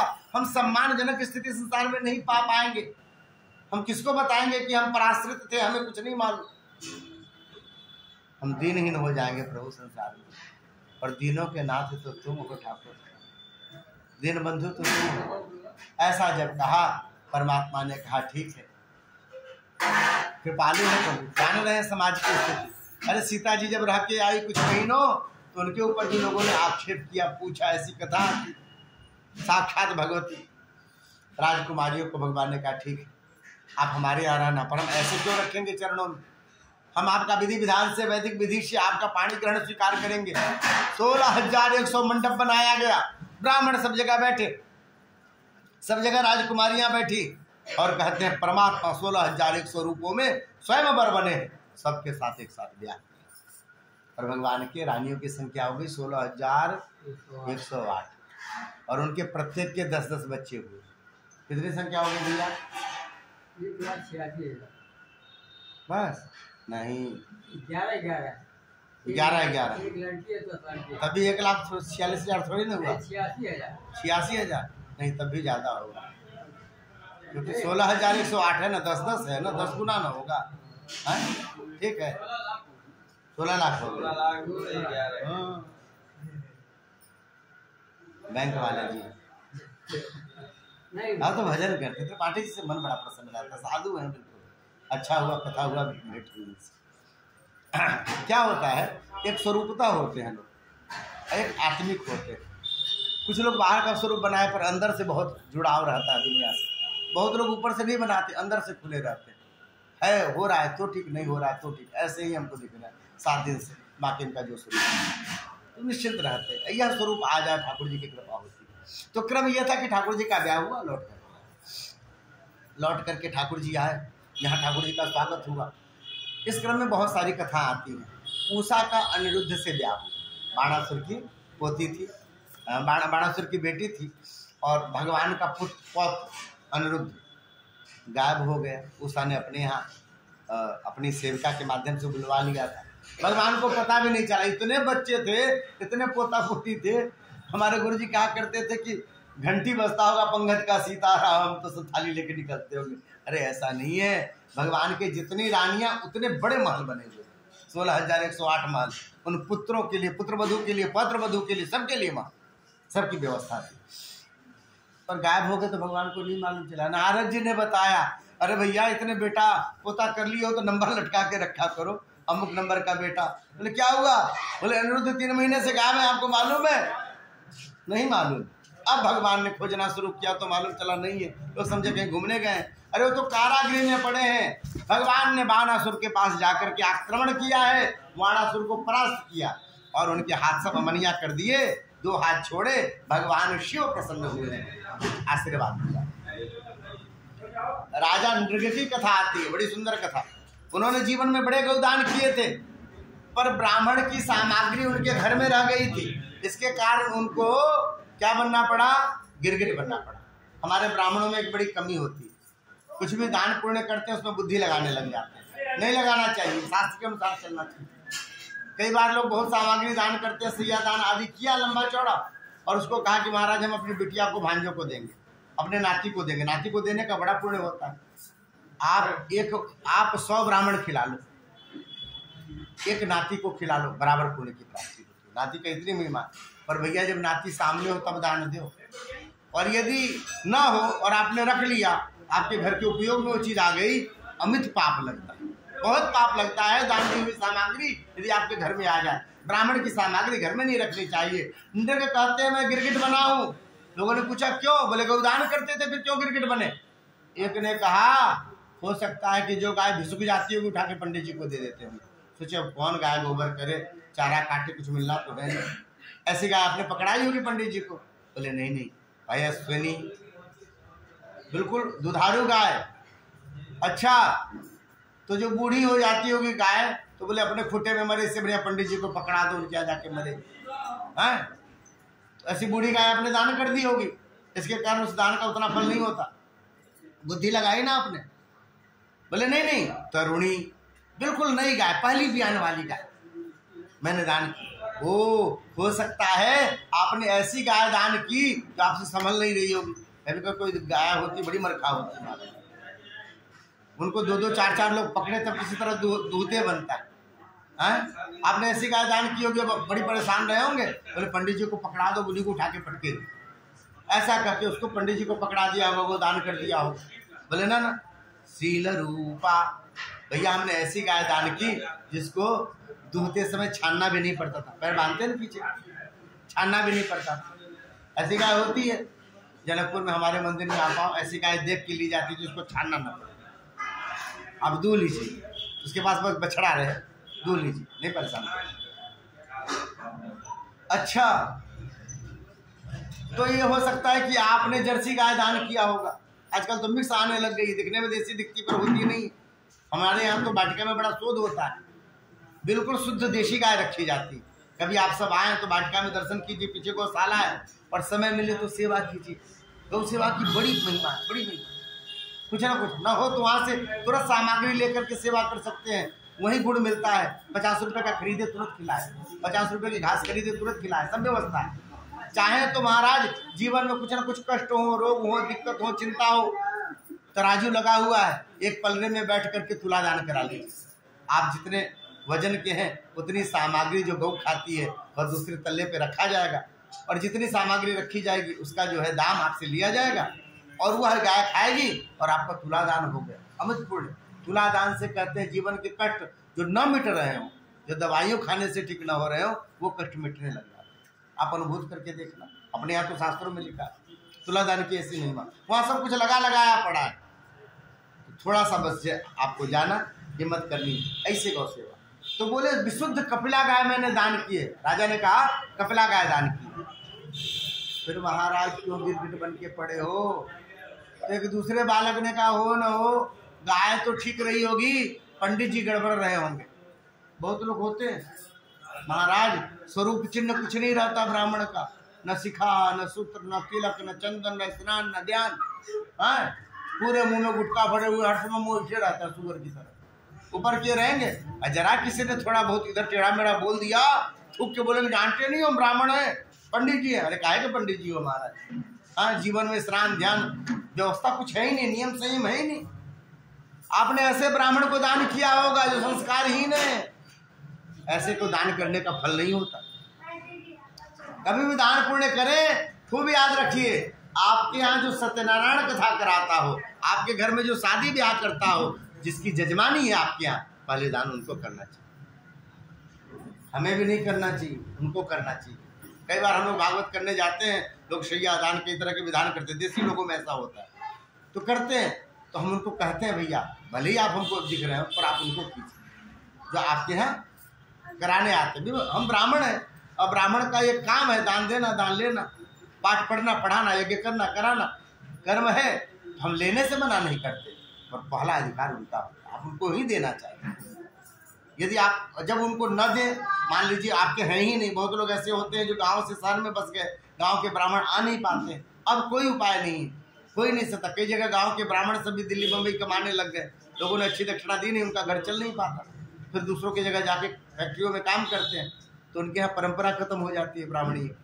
तब क्या करेंगे, तब उपाय नहीं होता, तो फिर तो जो साथ में हम लोग रहते हैं जिनको देना होता है वो लोग ले लेते हैं, क्योंकि दान हम ही कर। लोग कहते हैं महाराज श्राद्ध नहीं खाते, नहीं खाते, हम भी नहीं खाते, लेकिन भैया ब्राह्मण नहीं खाएगा तो कौन खाएगा, उन्हीं को खिला के पुण्य होता है ना, बाकी आप किसी को खिला दिए पुण्य नहीं होने वाला। साध्वी ब्राह्मण को खाना, उसको गायत्री मंत्र का जप करना चाहिए, उससे वो सब मिटते हैं। आप पुण्य बनाए रखो तो आप कुछ भी खाओ तो पचा लो। कश्यप ऋषि तो पूरा का पूरा राक्षस खा के पचा, आती है ना कथा, पूरा पचा गए। ब्राह्मण अपने मंत्र पे रहे, यज्ञ पे रहे, निष्ठा पे रहे, दान पे रहे, तो वह सब पचा जाए। तो आप लेना देना भी बना के रखें। कल चर्चा हो रही थी, पाठी जी को हम बताए कि आपका बड़ा पुण्यशाली भागवत है, हम भागवत के बाद घर नहीं जा पा रहे हैं, हम सीधे जगन्नाथ जी जाएंगे, आप जो कुछ भी दे रहे हैं वह जाकर के वहाँ खर्च होने वाला, साधु संतों में खर्चा होगा, वहाँ व्यवस्था होगी। ये ठाकुर जी की कृपा बनती है ऐसी, जो ब्राह्मणों के पास भी है तो ब्राह्मण भी इस कर्मों में खर्च करें। साधु सेवा हो, संतों की सेवा हो, वह स्वरूप हो, कीर्तन 4 दिन का अखंड कीर्तन होना है, फिर उसका साधु संतों का भंडारा होगा, फिर हम लोग यह स्वरूप बनना है। तो आपने ऐसे ब्राह्मण को दान किया होगा जो कर्म से गिरा हुआ हो? बोले नहीं नहीं, मैंने ऐसे ब्राह्मण को दान किया जो वेद पुराण का अध्ययन करता था, त्रिकाल संध्या करते थे, नित्य हवन करते थे, अग्निहोत्र करते थे, ऐसे नियमानुसार रहने वाले ब्राह्मण को दान किया। फिर क्यों आपकी ऐसी स्थिति हुई? तब उन्होंने बताया कि मैंने एक गाय जो दान किया था वह लौट करके हमारे गौशाला चली आई, हमें नहीं मालूम था, दूसरे दिन वही गाय दान में चली गई। एक ही गाय 2 ब्राह्मणों को चली गई। ब्राह्मण देवता उस गाय को लेकर के लड़ने लग गए, हमारे पास आए, हम फैसला नहीं कर पाए आपका है कि आपका है, क्योंकि दोनों को दान चली गई। ब्राह्मण देवता क्रुद्ध होकर के वो गाय घर में छोड़ के चले गए, रखो अपनी गाय। जब हम गए धर्मराज के पास, धर्मराज ने कहा कि नृग तुम्हारे जीवन में केवल पुण्य है, पहाड़ जैसा पुण्य, तुमने इतना दान पुण्य किया, बस एक कमी है, क्या? तुम्हारे घर में दान दी हुई सामग्री रह गई, तिल के समान पाप है। बोलो पाप भोगोगे या पुण्य भोगोगे? तो बोले महाराज पाप जब तिल के समान है पहले वही भुगा दो। 60,000 साल से गिरगिट बन के बैठा हूँ, आज भगवान के हाथों का स्पर्श हुआ तो मुझे यह शरीर मिला, अब मुझे मुक्ति मिली। इस ब्राह्मण के धन की ऐसी स्थिति है। भगवान कह रहे, सुन रहे हो, ब्राह्मण गाली देता हो, शाप देता हो, दुर्वचन कहता हो, मारता हो, फिर भी ब्राह्मण का कभी अहित मत करना, भाई तुम्हारा तीनों लोक में कोई ठोर नहीं। बच्चों को समझा रहे, जान नहीं तो उसको सांप लगेगा, इन्हीं सबकी गलती से। सांब है वहां सामने, सांब को समझा रहे, ब्राह्मण जैसा भी हो, अरे बेटा विष खाते हो ना, विष जो खाता है बस वही मरता है, पर ब्राह्मण का जो धन खा लेता है उसकी 7 पीढ़ियां नरक में चली जाती है। खुद ही नहीं, उनके पितर सब भी, पूर्व सब भी, सब कुछ करते हैं। कभी कभी आपकी गलतियों के कारण पूरा घर अशांत हो। कल कथा सुन रहे थे, बड़ा सुंदर, महाराज श्री ज्योतिषपीठ शंकराचार्य जी महाराज, जो अभी बने हैं नए नए, हम जब छात्र थे तो हमारे साथ पढ़ते थे, हमसे 1 क्लास ऊपर, और उस समय उनका नाम अलग था, उमाशंकर तिवारी। तो वो बड़ा सुंदर बोल रहे थे, कह रहे थे जीवन में पाप पुण्य केवल अपने नहीं भोगने पड़ते, माता पिता वंश परंपरा का भी भोगना पड़ता है गलती, क्योंकि आपकी गलतियों से ऊपर वाले भी कष्ट भोगते हैं, दुख पाते हैं। आत्मदेव कहते हैं पंडित कि महाराज हमारे दिए हुए दान से पुण्य से भी कुछ नहीं होता, हमारे पितर गर्म पानी पी रहे, तुम्हें कैसे मालूम? शास्त्रों में लिखा हो, क्योंकि हमारे कोई पुत्र नहीं है इसके कारण। ऐसी कथा भी आती है, ऐसी परिस्थिति भी आती है। तो ब्राह्मण को ऐसे समय में कर्म, आपने खूब कथा सुनी होगी, चर्चा सुनी होगी, लोग कहते हैं बाढ़ है पुत्र पिता के धर्म, अपना न भी हो तो माता पिता का वंश की परंपरा का पुण्य भी लोगों को प्रगति में सहायक होता है। ये सब होता है। तो इसलिए कर्म सदा अच्छे करते रहे और प्रयास करते रहे, आपके कर्मों के कारण कभी किसी को दुख न पहुंचे। यदि गलती से हो जाए, मनुष्य ही तो है, होता है ना, तो भगवान का नाम लेने का अभ्यास कीजिए। बोले राधे राधे, जय श्री राधे, जय श्री कृष्ण। पाप कटेंगे। इस तरह से भगवान ने ब्राह्मणों का महत्व बतलाया है। साल्व से युद्ध किया परमात्मा ने, परास्त किया उसे। काशीराज से युद्ध किया, पूरी काशी जल के राख बनाए हो गई। शिशुपाल का वध किया, कथा आती है। महाराज सुदामा नाम के ब्राह्मण, उनके पास कुछ नहीं था पर भगवान के परम भक्त थे, कभी किसी से कुछ मांगा नहीं। परीक्षित ने फरमाइश की, ऐसे व्यक्ति की कथा सुनाइए जिसका भगवान के अलावा कोई ना हो, और वह कुछ चाहता भी नहीं। सुदामा की कथा सुनाई। महाराज घर में एक बार कुछ जब अन्न नहीं बचा, 4 दिन से बच्चे भूखे रह गए, पत्नी ने कहा कि आपके मित्र हैं द्वारकाधीश, आपको मिलने का मन करता होगा बचपन का, अभी कोई पूजा पाठ नहीं चल रहा है, आप जाओ मिला हो। ऐसा था, बात संभाल के बोलती है ना पत्नी, जान रही 4 दिन से भूखे हैं पर कहेंगे जाके कुछ मांग लो तो इनका आत्मगौरव, उनको बुरा लगेगा। कहेंगे भी आप मिल के आओ, अभी कोई पूजा पाठ नहीं चल रहा है। सुदामा घर से चले हैं 4 दिन के बच्चों को भूखे छोड़ करके, 4 मुट्ठी चूरा लेकर के, वो भी पत्नी 4 घरों से मांग के लाई, अपने आंचल में फाड़ के दिया है, क्योंकि घर में जो पहनती है एक साड़ी के अलावा दूसरा साड़ी नहीं। ऐसा होता है, आश्चर्य लगता है क्योंकि बार्डरों भरे पड़े हैं। जब टेढ़ा समय आता है महाराज, तो जीवन में कभी कभी ये सब चीज देखने पड़ती। ऐसा समय इनका चल रहा था, पर इस समय का उन्होंने उपयोग किया, निरंतर भगवान के चरणों में बुद्धि लगा के रखते थे। पहुंचे हैं भगवान के धाम द्वारिका, देख करके चकाचौंध, आंखें चुधिया रही है, इतना चमकता हुआ नगर। पूछा है द्वारपाल से, भगवान कृष्ण इसी में रहते हैं? बोले हाँ। और कथा तो और सुंदर नरोत्तम दास जी ने कही। हम लोग बचपन में क्लास में कविता आता था उनका, सवैया, तो ऐसा भागवत में नहीं है पर नरोत्तम दास जी का भाव बड़ा सुंदर है। द्वारपाल से कहा सुनो, जाकर के कहना श्री कृष्ण को, मैं उसका मित्र हूँ, बचपन में हम सब साथ पढ़ते थे, जाके कहना कि तुम्हारा मित्र सुदामा आया। आप जाके उनको बता दो। द्वारपाल ने कहा पंडित जी अपनी स्थिति देखो, शरीर में पूरे कपड़े नहीं है, जो पहने हो जगह जगह से फटे हैं, सिले हुए। कहाँ द्वारिकाधीश, आपके मित्र हो सकते हैं भला? अरे पंडित जी मिल लो, भगवान का मना नहीं है, ब्राह्मण के लिए छूट है। झूठ क्यों बोलते हो पंडित जी, आपके भला मित्र हो सकते हैं। सुदामा को बात बुरी लगी, वो क्रोधित हो गए। उन्होंने कहा भैया आज तक मैंने कभी असत्य भाषण नहीं किया, अब तो मैं यहीं खड़ा हूं, मैं यहां से हटूंगा नहीं। जाके कृष्ण को कह दो कि तुम्हारा मित्र सुदामा आया है, यदि मुझे लेने नहीं आया तो मैं जाऊंगा नहीं। अब तो घबराया, भगवान ब्राह्मण है, रात में 12 बजे भी कोई आए उसे रोकना मत, मेरे सैन के आवाज तक आ सकता है। भगवान ने ऐसा कह रखा है। जानते हैं ब्राह्मणों की सेवा का बड़ा प्रतिफल होता है। परमात्मा है, सबको दर्द बताना चाहते हैं, जीवन में उन्नति पानी हो तो क्या करो।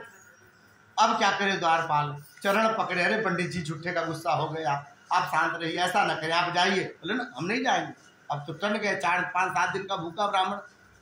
अब तो द्वारपाल गया परमात्मा के सामने, हाथ जोड़ करके बोला प्रभु अद्भुत ब्राह्मण आया। ब्राह्मण तो ब्राह्मण होता, अद्भुत क्या है?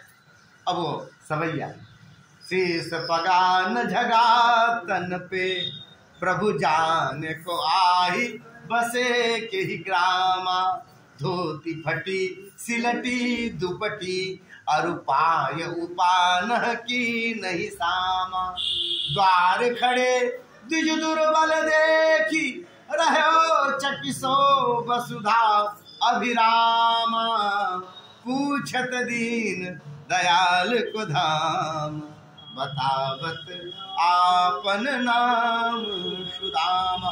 परमात्मा सुन रहे थे वर्णन। जब भी सुदामा सुना, अरे मूर्ख इतनी देर तक तुम सुना रहे थे, वर्णन कर रहे थे, मेरा मित्र सुदामा द्वार पर खड़ा।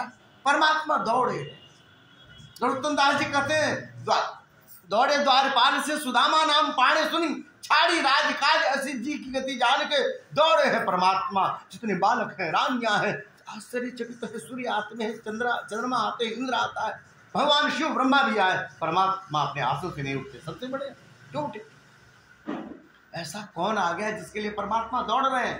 पीछे पीछे बालक छत्र लेकर के, चौड़ लेकर के, रानियां सब दौड़ रही हैं। ऐसा विशिष्ट व्यक्ति कौन आया? एक दरवाजा, दो दरवाजा, विशाल द्वारिका की स्थिति। परमात्मा सोच रहे मैंने इतनी बड़ी द्वारिका क्यों बसाई कि मुझे मित्र से मिलने में इतनी देर लग रही है। पहुंचे द्वार तक, जब ही दृष्टि पड़ी है सुदामा पर, चरण ठिठक गए, रुक गए, सब रुके। जो देखा है सुदामा को, महाराज एकदम दुबला पतला ब्राह्मण, बिना एक शरीर की पूरी हड्डी गिनी जा रही है।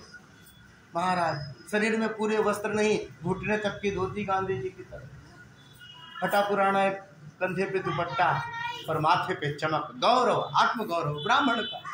वह जो देखा है ठिठक गए। मुझे लोग कहते हैं दीनानाथ, दीनबंधु, दया के सागर, दीन दुखर, दया की मूर्ति, शरणागत वत्सल। अरे काहे का शरणागत वत्सल हूँ?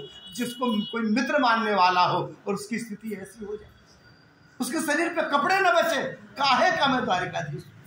परमात्मा के जब चरण नहीं बढ़े हैं, अब सुदामा बढ़े। सुदामा बढ़े, उन्होंने गले से लगाया कन्हैया को। जब भी लगाया महाराज, कान्हा रो पड़े हैं, आंखों से सुधारा बहने लग गई है। दुबला पतले सुदामा, दुबला पतले, यहाँ हड्डियों में गड्ढा निकल आता, एकदम आप ऐसे हो जाए तो बिल्कुल ऐसे यहाँ सब गड्ढे वड्ढे निकल जाते, गड्ढे भरने लग गए ऐसे ऐसे आंसुओं से आकर। भगवान जब रो रहे हैं तो कंधे पे माथा, गड्ढे भरने लग गए, जैसे क्षमा मांग रही हो, प्रायश्चित है मेरा। जब दुख में रोते हैं तो आंसू से गर्म आंसू आता है, होता है ना, अनुभव होंगे किसी, आप सब बहुत सुखी रहे हो, कभी अनुभव ना हो, दुख होता है तो गर्म आंसू आते हैं, और जब सुख होता है ना तो ठंडे आंसू आते हैं। ठाकुर जी के गर्म आंसू दुख के, मेरे मित्र की क्या गति होगी। सुदामा जी के सुख के आंसू हमारा मित्र देखो अभी भी पहचानता है, ये बड़प्पन है, ये ठाकुर है हमारा, हृदय से लगा के रखा।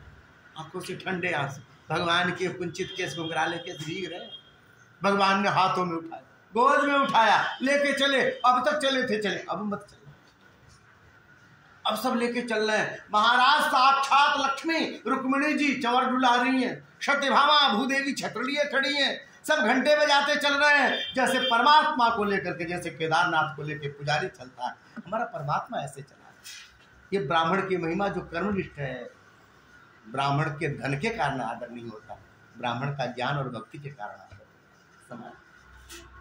परमात्मा ले जाकर के सिंहासन पर बैठाया, उनके चरणों को धोने के लिए चरण हाथ में लिए। अरे सत्यभामा जी वो गई जल्दी से परात लाने के लिए, जल का झड़िया लाने के लिए, हाथों में पांव उठाया था, तब तक देखा पूरे पांव जो है कंटका किरण है, पूरे में कांटे लगे हुए, रक्त सूख गए हैं चल चल के, जगह जगह गांठें पड़ी कांटों की। जो देखा परमात्मा ने, महाराज आंखों से सुधारा बहने लग गई। प्रसिद्ध पंक्ति है नरोत्तम दास जी की, महाराज क्या, हाँ, ऐसे बेहाल बेबाइन सो पग कंटक जाल लगे पुनि जो, हाय महादुख पायो सखा तुम आय तय न कितय दिन को, देखी सुदामा की दीन दशा करुणा करके करुणा निधि रोए, पानी परात को हाथ छुयो नहीं, नैनन के जल से पग धोए। कौन नहीं रोया होगा, देख इतने कृपालु हैं। अरे जो जगत का शासन करता है उसके अंदर इतना मुलायम दिल भी है। परमात्मा की आंखों से अश्रुधारा बरस रही है। रुक्मिणी जी ने कहा हम जल से धोते हैं ना, दांतों से कांटे निकाले, धोया, सुंदर गुलाब जल से स्नान कराया है, जैसे से स्वयं नहाते। अपनी पीताम्बरी दे दिया पहनने को। सत्यभामा जी को कहा सुनो जी धोती कचार के फैलाना, जानते हैं कि धोती है ब्राह्मण देवता, उड़ न जाए। महाराज और परमात्मा ने उनके भोजन की व्यवस्था की। भोजन लगा है, सबके घर से भोजन आया। 16,108 घरों से आया, एक एक सामग्री में भी तो इतने व्यंजन हो गए। और कहते हैं भगवान को प्रणाम करके, बारंबार स्मरण करके, देवी अन्नपूर्णा को पहला निवाला जब मुंह में डालने को हुए, अचानक स्मरण हो आया मैं आज भोजन कर रहा हूँ, इतने प्रकार के व्यंजन। वहाँ दोनों बच्चे 4 दिन से भूखे, हमारी धर्म पत्नी सहधर्मिणी वो तो 7-8 दिन से खाई नहीं। स्मरण आया तो आंखों में आंसू आए। पति ऊपर से जितना कठोर दिखता हो, अपने बाल बच्चों परिवार के लिए तो महाराज उसके हृदय में बड़ी कोमलता होती है। उसके जूते चप्पल सब घिस जाते हैं दिन भर, कैसे इस घर परिवार को सुखी रहे। जिस एसी में घर परिवार को लगा के रखता है बेचारा खुद उस एसी में रह नहीं पाता। संसार में इन परिवार को सुखी करने के लिए व्यक्ति कहाँ कहाँ नहीं घूमते। पुरुषों में यह कोमलता होती है घर परिवार के प्रति। श्री सुदामा जी सबके सामने नहीं बोलते, पर आज आंखों में अश्रु आया। भगवान समझे तीता लग गया। अरे तुम्हें भोजन बनाना नहीं आता, रानियों को कह रहे हमारे मित्र को तीता लग गया। बोले नहीं नहीं तीता नहीं लगा, और मैं जब पहलाने वाला खाता हूं ना तो कभी कभी ऐसा हो जाता। भगवान मनी मन गए, बोले अभी भी तुम्हें झूठ छुपाने की आदत नहीं गई, बात छुपाने की आदत नहीं गई। याद है तूने चने खाए थे और बात छुपाई थी, उसके फलस्वरूप कैसे कैसे जीवन में क्रम पड़े। बोला नहीं, सोचा। भगवान सैया पर लेकर के आए, भैया आपने हमारे परिवार को देख लिया, घर देख लिया, ब्याह शादी किया कि सन्यासी हो गए हो। बताया पत्नी है, 2 पुत्र भी हैं। अजी सुनती हो रुक्मिणी जी, हमारी भाभी भी है और भतीजा भतीजी ना 2, हाँ भतीजा भतीजी भी है। अरे सुनो पंडित जी, जब हमारी भाभी है तो भाभी ने हमारे लिए कुछ भेजा होगा। महाराज ब्राह्मण ने नहाते वक्त भी उसको निकाला नहीं था चूड़ी की पुटली को। संकोच लगे, इस महल में पुटली कैसे निकाले। और महाराज शरीर दुबला पतला हो ना आदमी का, हम सब लोग भरे पड़े हैं तो शरीर में बड़ी जगह रहती है, जगह जगह। ये तो फैट है, जगह जगह से लटक जाता है, नहीं तो बड़ी जगह होती। कांख में इतनी जगह की पुटली पता भी नहीं चली। सुदामा जी बोले अब तो पकड़े गए। बोले हाँ, वो जब चले थे तो आपकी भाभी ने वो कहा था और भेजा था, ऐसा करके धीरे धीरे पीछे ठेले रहे, पुटलिया गिर जा पलंग के पीछे, सबके सामने खोलेंगे तो संकोच लगेगा। भगवान जान गए, बचाना चाहता है। परमात्मा ने हाथ उठाए, पुटली ले ली हाथ में, झट से उसको खोलना चाहे, पुराने साड़ी का पल्लू हट गया। एक मुट्ठी खाई।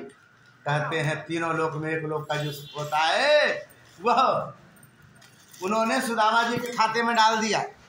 फिर नारायण जय, और फिर दूसरी मुट्ठी उठाई, दूसरे लोग का जो सुख होता है वह सुदामा जी के खाते में जब ही डाला, तीसरा मुट्ठी उठाते ही नरोत्तम दास जी कहते हैं लक्ष्मी जी ने हाथ पकड़ लिया।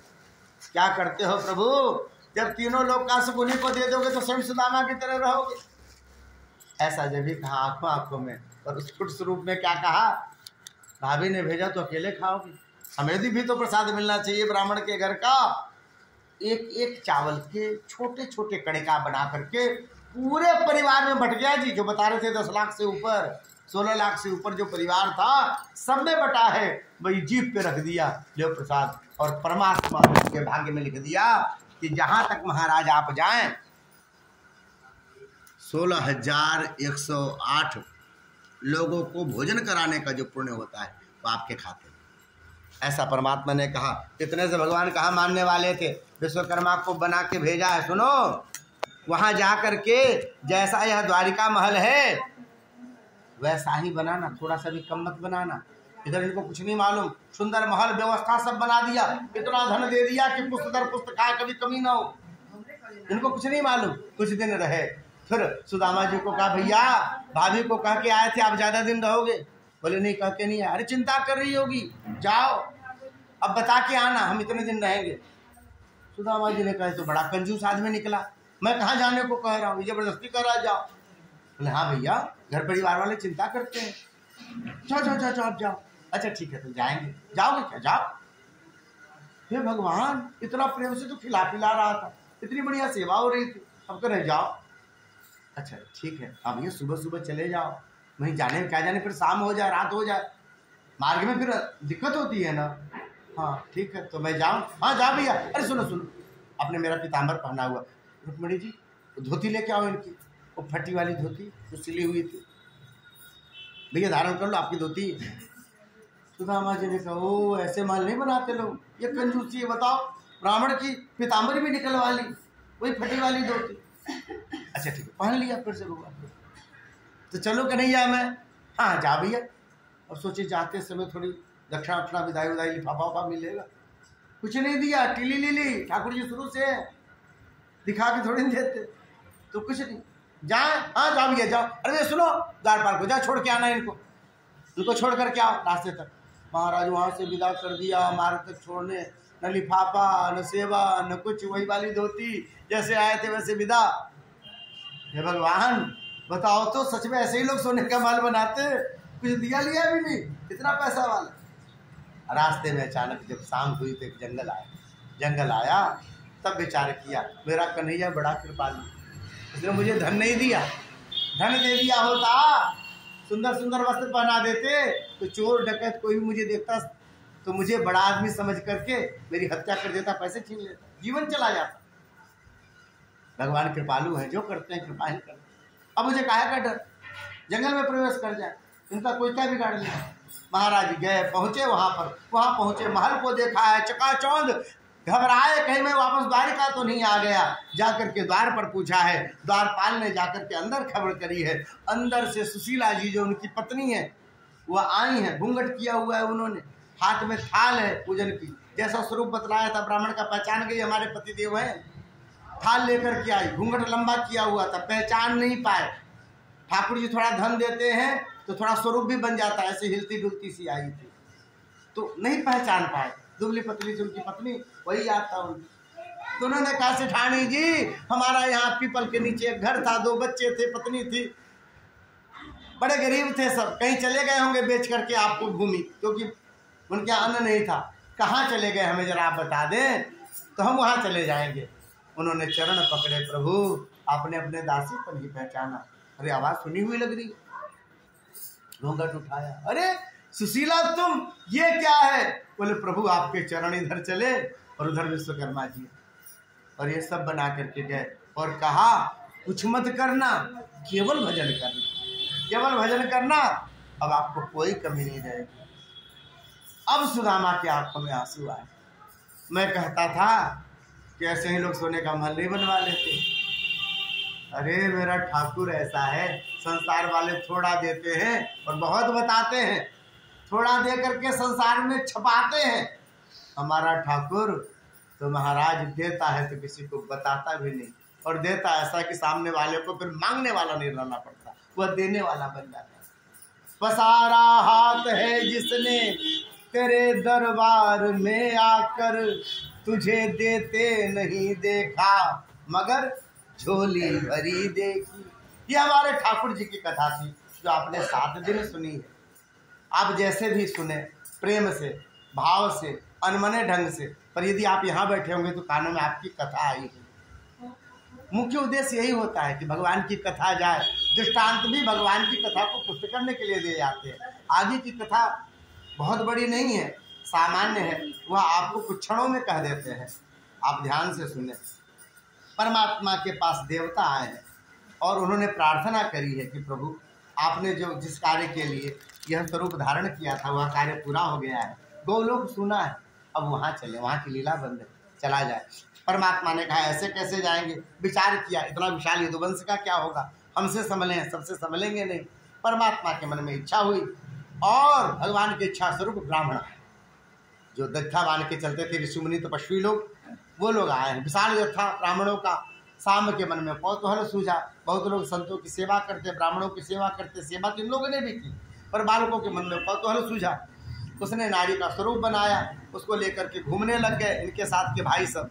महाराज जरा बता दो पेट में जो है इसके बेटा है कि बेटी? सबको बताया, बच्चे हैं बदमाशी कर रहे हैं, चलो चलो चलो कोई बात, चलो बेटा जाओ, आगे जाओ, आगे जाओ।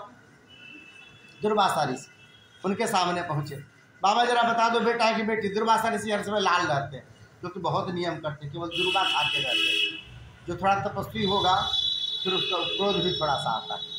तो महाराज दुर्वासा ऋषि ने कहा जा जाओ, आगे ऐसे डांट दिया। बच्चों का स्वभाव तो जो पिनकता है उसको और पिनकाते। अरे बाबा बता दो, अरे बाबा बता दो, अरे बाबा बता दो, चरण पकड़ लिए। अब तो गुस्सा आ गए, बोले न बेटा होगा न बेटी होगी, तुम्हारे पूरे कुल खानदान को नाश करने वाला मूसल पैदा।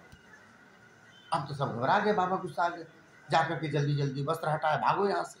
वस्त्र हटाए तो मूसल गिरा। अरे सच में मूसल हो गया, ये तो ऐसे ही कपड़े उपड़े बांध करके बनाया था पेड़, अब मूसल हो गया। अब तो सब चिंतित हो गए, डरते डरते गए वासुदेव जी के पास। सभा बैठी, ये कैसी घटना घट गई? ये तो सब कुछ अच्छा चल रहा था, ये कैसी घटना घट गई? महाराज बोले क्या करें? बोले इसको तो घिसो, एक दो व्यक्ति को लगाया दिन भर घिसने में, घिस घिस करके पानी बना के समुद्र में फेंक दिया। जो लोहे का टुकड़ा बच गया उसको भी बीच समुद्र में जाकर के जहाज से फेंका, जो कहीं पास में न रहे।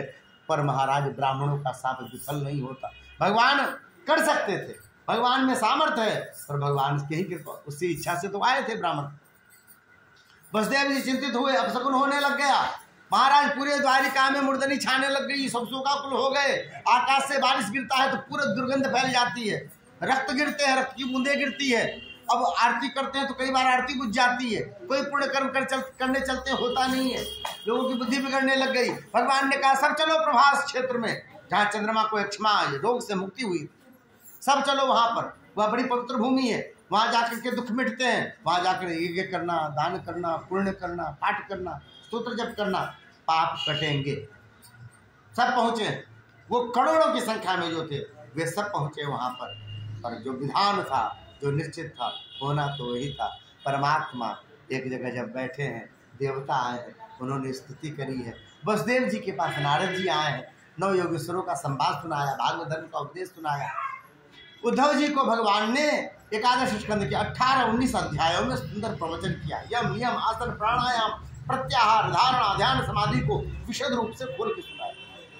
महाराज ब्रह्मचर्य गृहस्थ वानप्रस्थ संन्यास धर्म का मूल स्वरूप समझाया। भगवान का पूजन कैसे होता, षोडशोपचार की विधि किसको कहते हैं।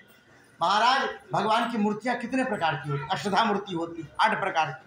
घर में कितनी बड़ी मूर्ति रखनी चाहिए, मंदिर में कितनी बड़ी मूर्ति रखनी चाहिए, मंदिरों का क्या स्वरूप है, भागवत में विशद रूप से दिया हुआ, परमात्मा ने अपने मुख से सुनाया।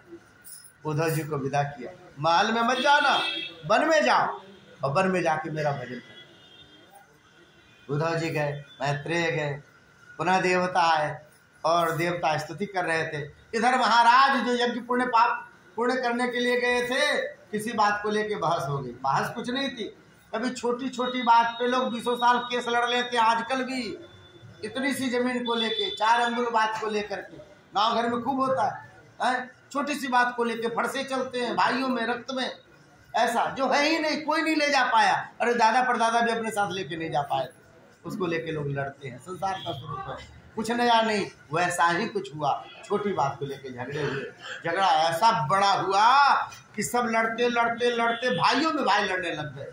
अनिरुद्ध प्रद्युम्न से लड़ने लग गया, बाप बेटा, ऐसा हुआ है। सांब से सब लड़ने लग गए, सब आपस में लड़े, जितने अस्त्र शस्त्र हाथी घोड़े सब खत्म हो गए। ऐसी मार काट मची, क्योंकि भगवान की इच्छा थी जब इसको कैसे समेटा जाए।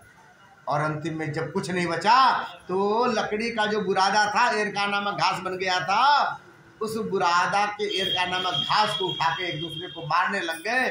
और उस समय कहते हैं जब विधि लिखा होता है ना, तो ऊँट पे बैठे को कुत्ता काट लेता। उस घास से सबका पेट चिरने लग गया, आर पार होने लग गया तलवार की तरह, सबके शरीर हाथ पैर कटने लग गए, मरने लग गए, सब साफ हो गए। भगवान बलभद्र समुद्र के किनारे आए, अपने स्वरूप का ध्यान किया, भगवान शेष में जाके मिल गए। चतुर्पंचावशी परमात्मा अपने ध्यान में बैठे, देवता सब आए हैं। महाराज वहां पर इससे पहले एक घटना घट गई। दारुक नाम का एक व्याध, उसने जो है वही लोहा जो एक मछली ने खाया, मछुआरों के हाथ से वह मछली मिली, उसको जब चीरा तो लोहा मिला, उसका बाण बनाया, वह बाण लेकर के आया था वह। उसने भगवान के चरण कमल देखे जो भगवान ने अपने घुटने पे रखे थे, दूसरा पांव, और समझा कि मृग का मुंह है, खींच करके विष बुझा बाण मारा, भगवान के चरणों में लगा है। दौड़ करके आया, हे भगवान, जिस परमात्मा के चरणों में लोग फूल चढ़ाते हैं, मैंने बाण मार दिया, अब तो मुझे नरक में जाने से कोई नहीं रोक सकता। रोने लग गया। भगवान ने कहा नहीं नहीं, तुम मत रो, पिछले जन्म में तुम बाली थे, रामावतार, मैंने तुम्हें छुट करके बाण मारा था, अब आधा बाधा हो गया, बराबर हो गया, तुम दुखी मत हो। नहीं नहीं महाराज, अब मुझे कोई नहीं बचा सकता। भगवान ने कहा रुको, विमान बुलाया, बैठाया उसे, जाओ बैकुंठ लेके जाओ।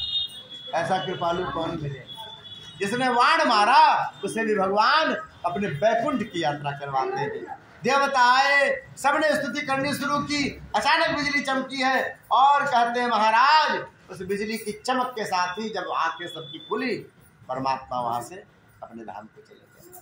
बोले भक्तवत्सल भगवान की। द्वादश स्कंद में प्रथम में कलयुग, का स्वरूप, यहाँ के राजाओं का स्वरूप, यहाँ के शासकों का स्वरूप, कलयुग का क्रम, इसका वर्णन किया गया है। कलयुग में पापाचार की प्रवृत्ति, लोगों में संबंध का अभाव, एक दूसरे को केवल स्वार्थ के लिए प्रेम करना, जैसा चल रहा है यही ऐसा स्वरूप होगा। पूछा महाराज, कलयुग में इतने अवगुण है, फिर कलयुग को क्यों बनाया? 3 ही युग बनाते हैं ना। बोले कलयुग में एक महान गुण है। बोले क्या? बोले महाराज, सतयुग में जो तप करके फल मिलता है, त्रेता में जो जप करके फल मिलता है, द्वापर में जो यज्ञ करके फल मिलता है, वो सब फल इस कलयुग में एक बार भगवान नाम का उच्चारण कर दो, सब फल प्राप्त हो जाए। बोले भगवत्सल भगवान की। 2 क्षण से भगवान नाम संकीर्तन करेंगे जल्दी जल्दी, जिससे दिमाग कहीं भी न लगाओ। श्री राम जय राम जय जय राम, श्री राम जय राम जय जय राम, श्री राम जय राम जय जय राम, श्री राम जय राम जय जय राम, श्री राम जय राम जय जय राम, श्री राम जय राम जय जय राम, श्री राम जय राम जय जय राम, श्री राम जय राम जय जय राम, श्री राम जय राम जय जय राम, श्री राम जय राम जय जय राम, श्री राम जय राम जय जय राम, श्री राम जय राम जय जय राम। बोले श्री सीताराम नाम महाराज की। परमात्मा का दिव्य नाम आप किसी परिस्थिति में हो, कहीं भी हो, कैसे भी लेते हो, तो आपके त्रिकाल को पवित्र करती है। भगवान नाम का महिमा कलयुग में जाता है। वे सब पुण्य आपको केवल भगवान नाम की महिमा से प्राप्त हो जाता है। नाम लेने का अभ्यास कीजिए, तो आपका जो है जीवन सफल होगा और आपका जीवन प्रगति युक्त होगा। हर नाम हर नाम केवलम। भगवान हरि के नाम से ही जीवन में सब प्रकार के सुख मिलेंगे, ऐसा विश्वास मानना चाहिए। विश्वास पूर्वक हरि का भजन करना चाहिए। आगे में कथा आती है। परीक्षित को कहते हैं, राजा 7 दिन तुमने जो पूछा मैंने बताया, तुम्हारा समय पूरा हो रहा है, मैं रहूंगा तो तक्षक आ नहीं सकता मेरे सामने, मुझे जाना होगा प्रभु, तुम्हें भय तो नहीं लग रहा है? परीक्षित कहते हैं, नहीं प्रभु मुझे कोई भय नहीं लग रहा है, मैं भय रहित हूँ, मैं निश्चित हूँ, मैं आत्मस्वरूप हूँ, मुझे काहे का भय? फिर मैं जा रहा हूँ राजा। अब चरण धोए, फिर से माला पहनाई, आरती उतारी, भरी भरी आंखों से विदा किया। मैं कहाँ तो घबराया हुआ गंगा जी के किनारे जाके बैठा था, कहाँ से भगवान संत स्वरूप आ गए, उन्होंने हमारे 7 दिन बना दिए। भरी भरी आंखों से विदा। हरि कथा सुनाने वाले, हरि भजन सुनाने वाले, तुमको लाखों प्रणाम, तुमको मेरा प्रणाम, तुमको लाखों प्रणाम तुमको। परीक्षित जी ने उनको विदा किया है भरी भरी आंखों से। इधर सुखदेव जी चले, वहां से तक्षक चला है। तक्षक रास्ते में काश्यप नाम का ब्राह्मण मिला, वह जा रहा था। कहाँ जा रहे हो ब्राह्मण? तक्षक को पहचान नहीं पाए ब्राह्मण। बोले मैं जा रहा हूँ, परीक्षित को तक्षक सांप काटने वाला है, मैं उसे जाकर के जीवित कर दूंगा। जब तक्षक काट लेगा उसके बाद तुम्हारे में सामर्थ्य है ऐसा तक्षक के विष से भी बचा सको? बोले हाँ, मैंने मंत्र की सिद्धि की है, मैं ब्राह्मण हूँ, मैंने मंत्र की सिद्धि की है। बोले चलो एक बार यहाँ पर हम लोग ट्राई कर लेते हैं। एक वृक्ष था, उसके ऊपर लकड़हारा लकड़ी काट रहा। तक्षक ने जाकर उस पर फन मारा, विष से बुझा हुआ फन जब ही मारा, वृक्ष में आग लग गई। ऐसी धूप की आग लगी, मिनट होते होते पूरा वृक्ष जल करके राख हो गया, साथ में लकड़हारा लकड़ी। इतना भयानक तक्ष का विष। अब क्या होगा? कश्यप ऋषि, कश्यप जो ब्राह्मण थे, अब आपको मंत्र मालूम है ऐसा जो ये ठीक किया जा सके? बोले प्रयास करता हूँ, मैंने तो किया, कभी प्रयोग नहीं किया, अभी करके देखते हैं। और उसने जल हाथ में लिया, पढ़ना शुरू किया, छींटना शुरू किया, पढ़ना शुरू किया, छींटना शुरू किया। धीरे धीरे रात फिर से महाराज वह स्वरूप में परिवर्तन होने लग गया। वृक्ष का तना बना, लकड़ी बनी, वृक्ष पूरा बन गया, पत्ते बन गए, पत्ते बन गए, उस पर अचानक लकड़हारा का स्वरूप बनने लग गया। हाथ में कुल्हाड़ी आ गई, उसमें जीवन आ गया, फिर से वह काटने लग गए। अरे ब्राह्मण देवता, तुम्हारे में ऐसी शक्ति है, तुम किसी वृक्ष को की राख से वृक्ष को पुनः जीवित कर सकते हो। क्यों जा रहे हो ब्राह्मण देवता इतनी दूर चल के परीक्षित के पास?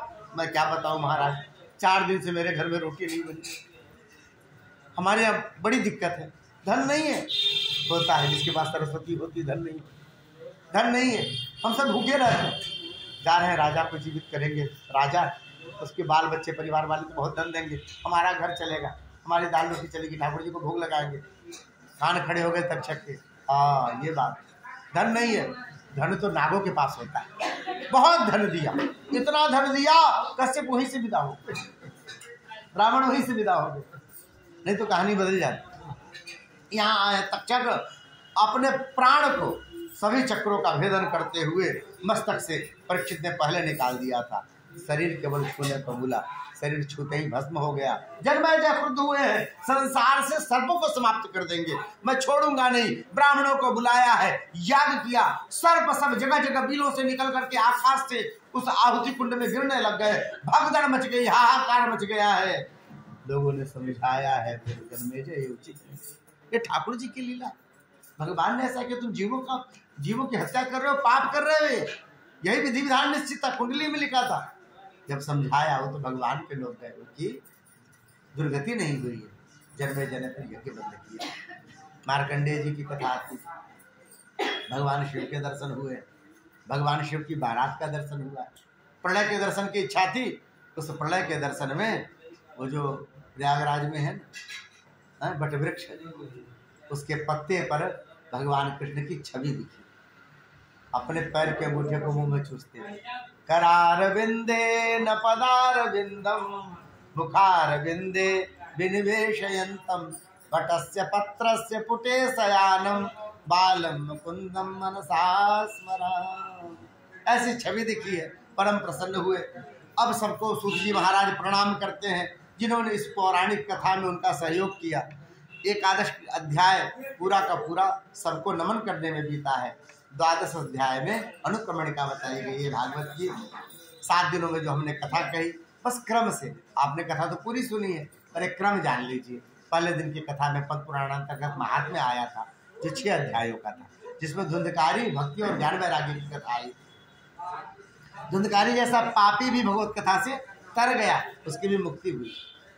प्रथम स्कंध में 19 अध्याय थे। भागवत जी के प्रकट होने की कथा, वेद व्यास जी के द्वारा, सुखदेव जी के प्रकट होने की कथा, फिर परीक्षित जी के प्रकट होने की कथा, फिर परीक्षित जी को ब्राह्मण का शाप और उनका गंगा जी के किनारे आना। द्वितीय स्कंध में 10 अध्याय थे। सुखदेव जी ने कहना शुरू किया, राजा यदि जीवन में शुभ चाहते हो तो सरल उपाय, भगवान के नाम को सुनो, भगवान के नाम को बोलो, भगवान के नाम को चिंतन करो। इतना करोगे तुम्हारा जीवन सुखी रहेगा, प्रगतिशील रहेगा और तुम भगवान के चरणारविंद को पालोगे। क्रम मुक्ति सद्यो मुक्ति का वर्णन। ब्रह्मा जी नाभिकमल से प्रकट हुए विष्णु भगवान के, चतुश्लोकी भागवत का उपदेश और 10वें अध्याय में 10 लक्षण भागवत के बताए गए। तृतीय स्कंध में कुल 33 अध्याय थे। विदुर जी का उद्धव जी से भेंट, फिर विदुर जी का मैत्रेय जी से भेंट, ब्रह्मा जी ने सृष्टि प्रकट की, 12 भगवान ने पृथ्वी की रक्षा की, हिरण्याक्ष को मारा, कर्दम देवहूति का ब्याह हुआ, कपिल भगवान प्रकट हुए और कपिल भगवान ने सांख्य शास्त्र का उपदेश किया है और कहते हैं तृतीय स्कंद पूर्ण हुआ। बोले भक्तवत्सल भगवान की। चतुर्थ स्कंद में 31 अध्याय थे। भगवान शिव और सती की कथा, ध्रुव जी की बड़ी सुंदर कथा, ध्रुवलोक की प्राप्ति, फिर राजा पृथु और अर्ची की कथा, जिन्होंने पृथ्वी की ऐसी रक्षा की जो इस भूमि को लोग पृथ्वी कहने लग गए, पृथ्वी के कारण भगवान स्वयं आए थे। प्रचेताओं की कथा, पुरंजन आख्यान, और यह 31 अध्यायों का चौथा स्कंद पूर्ण हुआ। 5वें स्कंद में 26 अध्याय हैं। प्रियव्रत जो मनुष्य रूपा के पुत्र थे, प्रियव्रत के पुत्र आग्नेय के पुत्र नाभि के पुत्र ऋषभदेव साक्षात भगवान बन करके आए थे। उनके 100 पुत्र, उसमें सबसे बड़े भरत जी महाराज, जिसके नाम पर इस अजनाभ वर्ष को लोग भारतवर्ष कहने लगे और आज तक कहते हैं भारतवर्ष। नरेंद्र मोदी जी दोबारा भारत रखने वाले भी। इसके बाद फिर 7 द्वीपों का वर्णन और 7 द्वीपों के अंतर्गत यह जो है 9 वर्षों का वर्णन, जम्बू द्वीप के अंतर्गत 9 वर्षों का वर्णन है, जिसमें हमारा अजनाभ वर्ष भी है, भारतवर्ष भी है। फिर सूर्य चंद्रमा की गति 21 और 7 28 प्रकार के नरकों का वर्णन हुआ। 6वां स्कंद पूर्ण हुआ। 7वें स्कंद में 19 अध्याय हैं। अजामिल का चरित्र, जिसने केवल बेटे का नाम समझ करके भगवान का नाम पुकारा, उसे नरक जाने से मुक्ति मिली। विश्वरूप का चरित्र, नारायण कवच का उपदेश, चित्रकेतु की कथा, वृत्रासुर के 4 श्लोक जो विचरण भूमि में उसने पढ़े थे, और मरुतों का जन्म, चले मरुत 49 55 व्रत की कथा। 7वें स्कंध में कुल 15 अध्याय हैं। पूरा अध्याय प्रहलाद जी को समर्पित।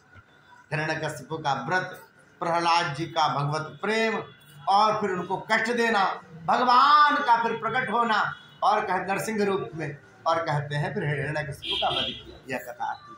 8वें स्कंद में कुल 24 अध्याय हैं। 3 अध्याय में गजेंद्र मोक्ष का वर्णन। हाथी को बचाने के लिए परमात्मा आए थे दौड़ के। उसके बाद समुद्र मंथन की कथा है। उसके बाद फिर बलि के यहाँ भगवान वामन बन करके आए हैं, 3 पग भूमि मांगी है। यह कथा 24वें अध्याय में मत्स्य अवतार का चरित्र। भगवान मछली बन करके पूरे विश्व की रक्षा कर रहे हैं, वेदों की रक्षा कर रहे हैं, सप्तर्षियों की रक्षा कर रहे हैं। यह कथा 9वें स्कंध में कुल 24 अध्याय हैं। आधे जो है सूर्यवंश का वर्णन, आधे चंद्रवंश का वर्णन। सभी प्रतापी राजा जो सूर्यवंश के थे, भगीरथ, दिलीप, सगर, इन सब, मानधाता, इन सब का बड़ा विशद चरित्र। फिर राम जी का चरित्र, और उसके बाद फिर महाराज इन्हीं में सूर्यवंश में जो जनक जी के यहाँ निमि राजा की वंश परंपरा चली है, मिथि राजा की, तो वहाँ भी सूर्यवंशी ही थे जनक जी महाराज, उनके वंश का वर्णन। इसके बाद फिर चंद्रवंश का वर्णन, ये याति नहुस आदि का वर्णन उस क्रम में आया। पुरु, यदु आदि का वर्णन आया। जितने पांडव, कौरव आदि थे, शांतनु आदि, भीष्मपितामह आदि, उनका वर्णन। राजा रंतिदेव की कथा, बड़ी सुंदर कथा। दुष्यंत और शकुंतला का दिव्य वर्णन, और इसके साथ यह 24 अध्यायों का 9वां स्कंद पूर्ण हुआ। बोले भक्तवत्सल भगवान की। 10वें स्कंद पूरा ठाकुर जी को समर्पित। 3रे अध्याय में जन्म, 5वें अध्याय में ठाकुर जी का महाराज ब्रजोत्सव, ब्रज में भगवान के बधाई उत्सव। 7वें अध्याय में पूतना जी आ गई। 11वें अध्याय में भगवान वृंदावन को चल दिए महाराज। 15वें अध्याय में काली आ गया। 14वें में ब्रह्मा जी गए थे स्तुति करके। 21वें अध्याय में वेणु गीत। 25वें अध्याय में हमारे ठाकुर जी के पास इंद्र देवता आए हैं। क्यों? गोवर्धन धारी हो गए ठाकुर, गोवर्धन धारी हुए। 29वें अध्याय में महाराज शुरू। 33वें अध्याय तक रास पंचाध्यायी। 35वें अध्याय में युगल गीत का वर्णन, माम बाहुकृत माम कपोलो, गोपिकाएं भगवान को देख के गाती हैं। 42वें अध्याय में कंस मामा ऊपर गए। 46वें अध्याय में उद्धव जी आ गए हैं फिर से वृंदावन को गोपियों को समझाने। महाराज 49वें अध्याय में भगवान हस्तिनापुर गए हैं, और पांडवों को मालूम चला कि लाक्षागृह में जलाने की कोशिश की, समझाने के लिए पांडवों को, वहां कुंती माता को। और कहते हैं महाराज 50वें अध्याय में परमात्मा ने द्वारकाधीश का निर्माण कराया, काल यवन का वध हुआ है, मुचकुंद पे कृपा की। 52वें अध्याय में रुक्मिणी जी की चिट्ठी आई, भगवान ने देर नहीं किया, 54वें अध्याय में ब्याह कर दिया। उसके बाद 60वें अध्याय में रुक्मिणी जी और ठाकुर जी का कुछ विनोद वाला प्रसंग। 64वें में नृग का चरित्र। 70वें अध्याय में नारद जी आए भगवान की गृहस्थी देखने के लिए। 74वें अध्याय में शिशुपाल का वध किया है। 80वें अध्याय में सुदामा जी का चरित्र है। 85वें अध्याय में भगवान ब्राह्मण के ऊपर जो कृपा करते हैं, यह कथा आती है। और 90 अध्याय में भगवान को उनकी रानियां कैसे मानती हैं, कैसे स्मरण करती, इसका चरित्र आया। 90 अध्याय का 10वां स्कंद पूर्ण हुआ। बोले भक्तवत्सल भगवान की। इसके बाद 11 स्कंद में कुल 31 अध्याय हैं। यदुवंश को साप लगा ब्राह्मणों का, पहले अध्याय में। उसके बाद 9 योगेश्वर का संवाद, भागवत धर्म का उपदेश वसुदेव जी को नारद जी ने समझाया। भगवान के पास देवता आए, उद्धव भगवान का संवाद। 30वें अध्याय में परमात्मा ने सबको विदा किया, देवता आए, सब स्तुति कर रहे हैं, और भगवान इस धराधाम को की लीला पूरी करके गोलोक धाम की लीला शुरू कर दी। यह कथा आती है। जब हम लोग 12 स्कंद की कथा सुन रहे हैं, तो पहले अध्याय में कलयुग का वर्णन, द्वितीय अध्याय में भगवान के नाम की महिमा, तृतीय अध्याय में कलयुग के गुण, और इस तरह से क्रम में फिर महाराज मार्कंडेय जी का चरित्र, मार्कंडेय जी की दिव्य लीला। उसके बाद सभी संतों को प्रणाम करना, भगवान के दिव्य स्वरूप का चिंतन। 12वें अध्याय में हम यह अनुक्रमणिका सुना रहे हैं आपको, जिसका यह फल है कि 7 दिनों में यदि कोई छूट फूट हो गई हो, आपने यदि कहीं पे कथा छोड़ दी हो, कोई दिन ना आए हो, तो कथा का क्रम पूरा हो जाता है। बोलिए भागवत भगवान की। अब कथा के क्रम को पूरा करते हैं। 13वें अध्याय में पुराणों की संख्या 18 पुराण है, उनके श्लोकों की संख्या का वर्णन है। उस पुराण को दान करने की महिमा का वर्णन है। पुराण दान से जीवन में कोई ऐसे पाप यदि बन गए जो किसी प्रायश्चित से नहीं समाप्त होते, वह पुराण दान से समाप्त होते। श्रीमद् भागवत 18,000 श्लोकों का ग्रंथ है। आप में सामर्थ्य हो तो सोने का सिंहासन बनाकर उस पर विराजित करके विष्णु स्वरूप ब्राह्मण को दान कीजिए। भागवत के क्रम का यह नियम है। यदि आप ऐसा नहीं कर सकते, आप भगवान ने इतना धन नहीं दिया या इतना बड़ा हृदय नहीं दिया कि सोने का सिंहासन बनाए, तो थोड़ा बहुत भी कोई सोना ऐसा उसमें लगा करके और फिर उस भागवत को ब्राह्मण को संकल्प पूर्वक दान करना चाहिए। इसका अमित फल होता है, ऐसा यहाँ विधान बतलाया।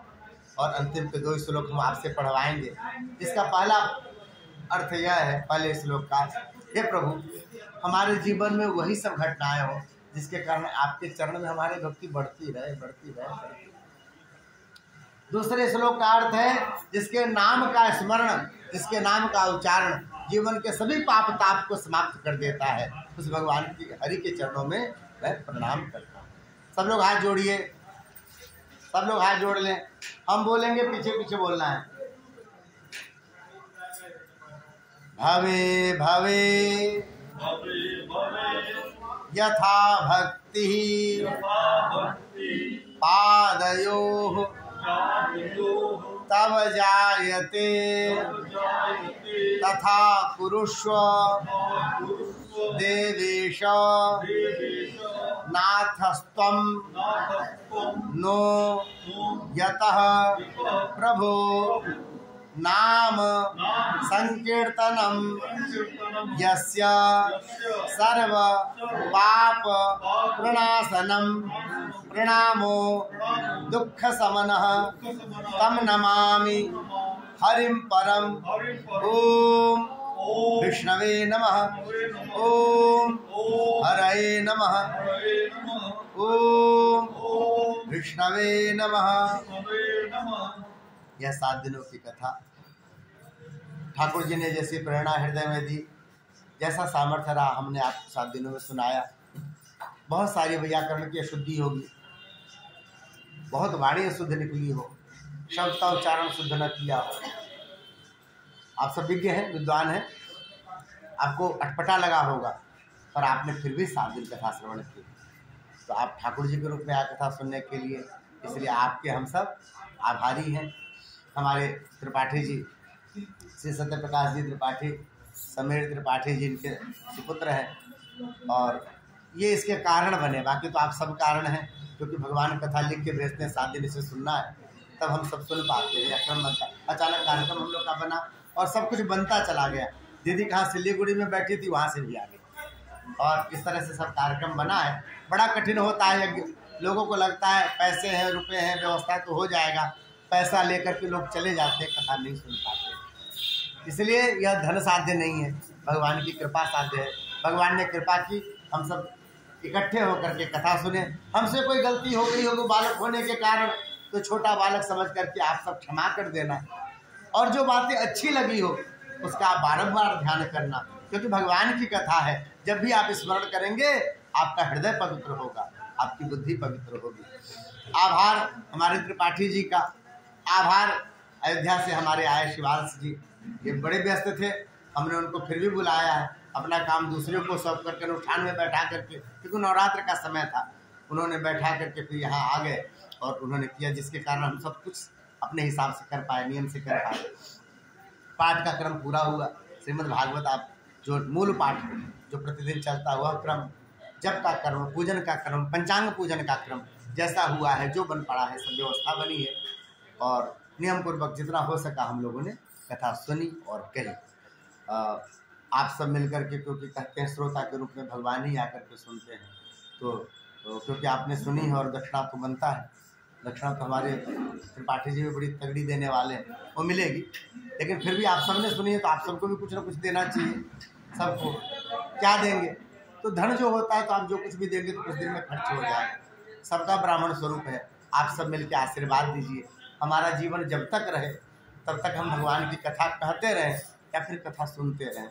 हमारा जीवन बस ऐसे ही जाए, ऐसे ही ठाकुर जी की कथा में, ठाकुर जी के भजन में, कीर्तन में आप सब मिलकर के आशीर्वाद दीजिए।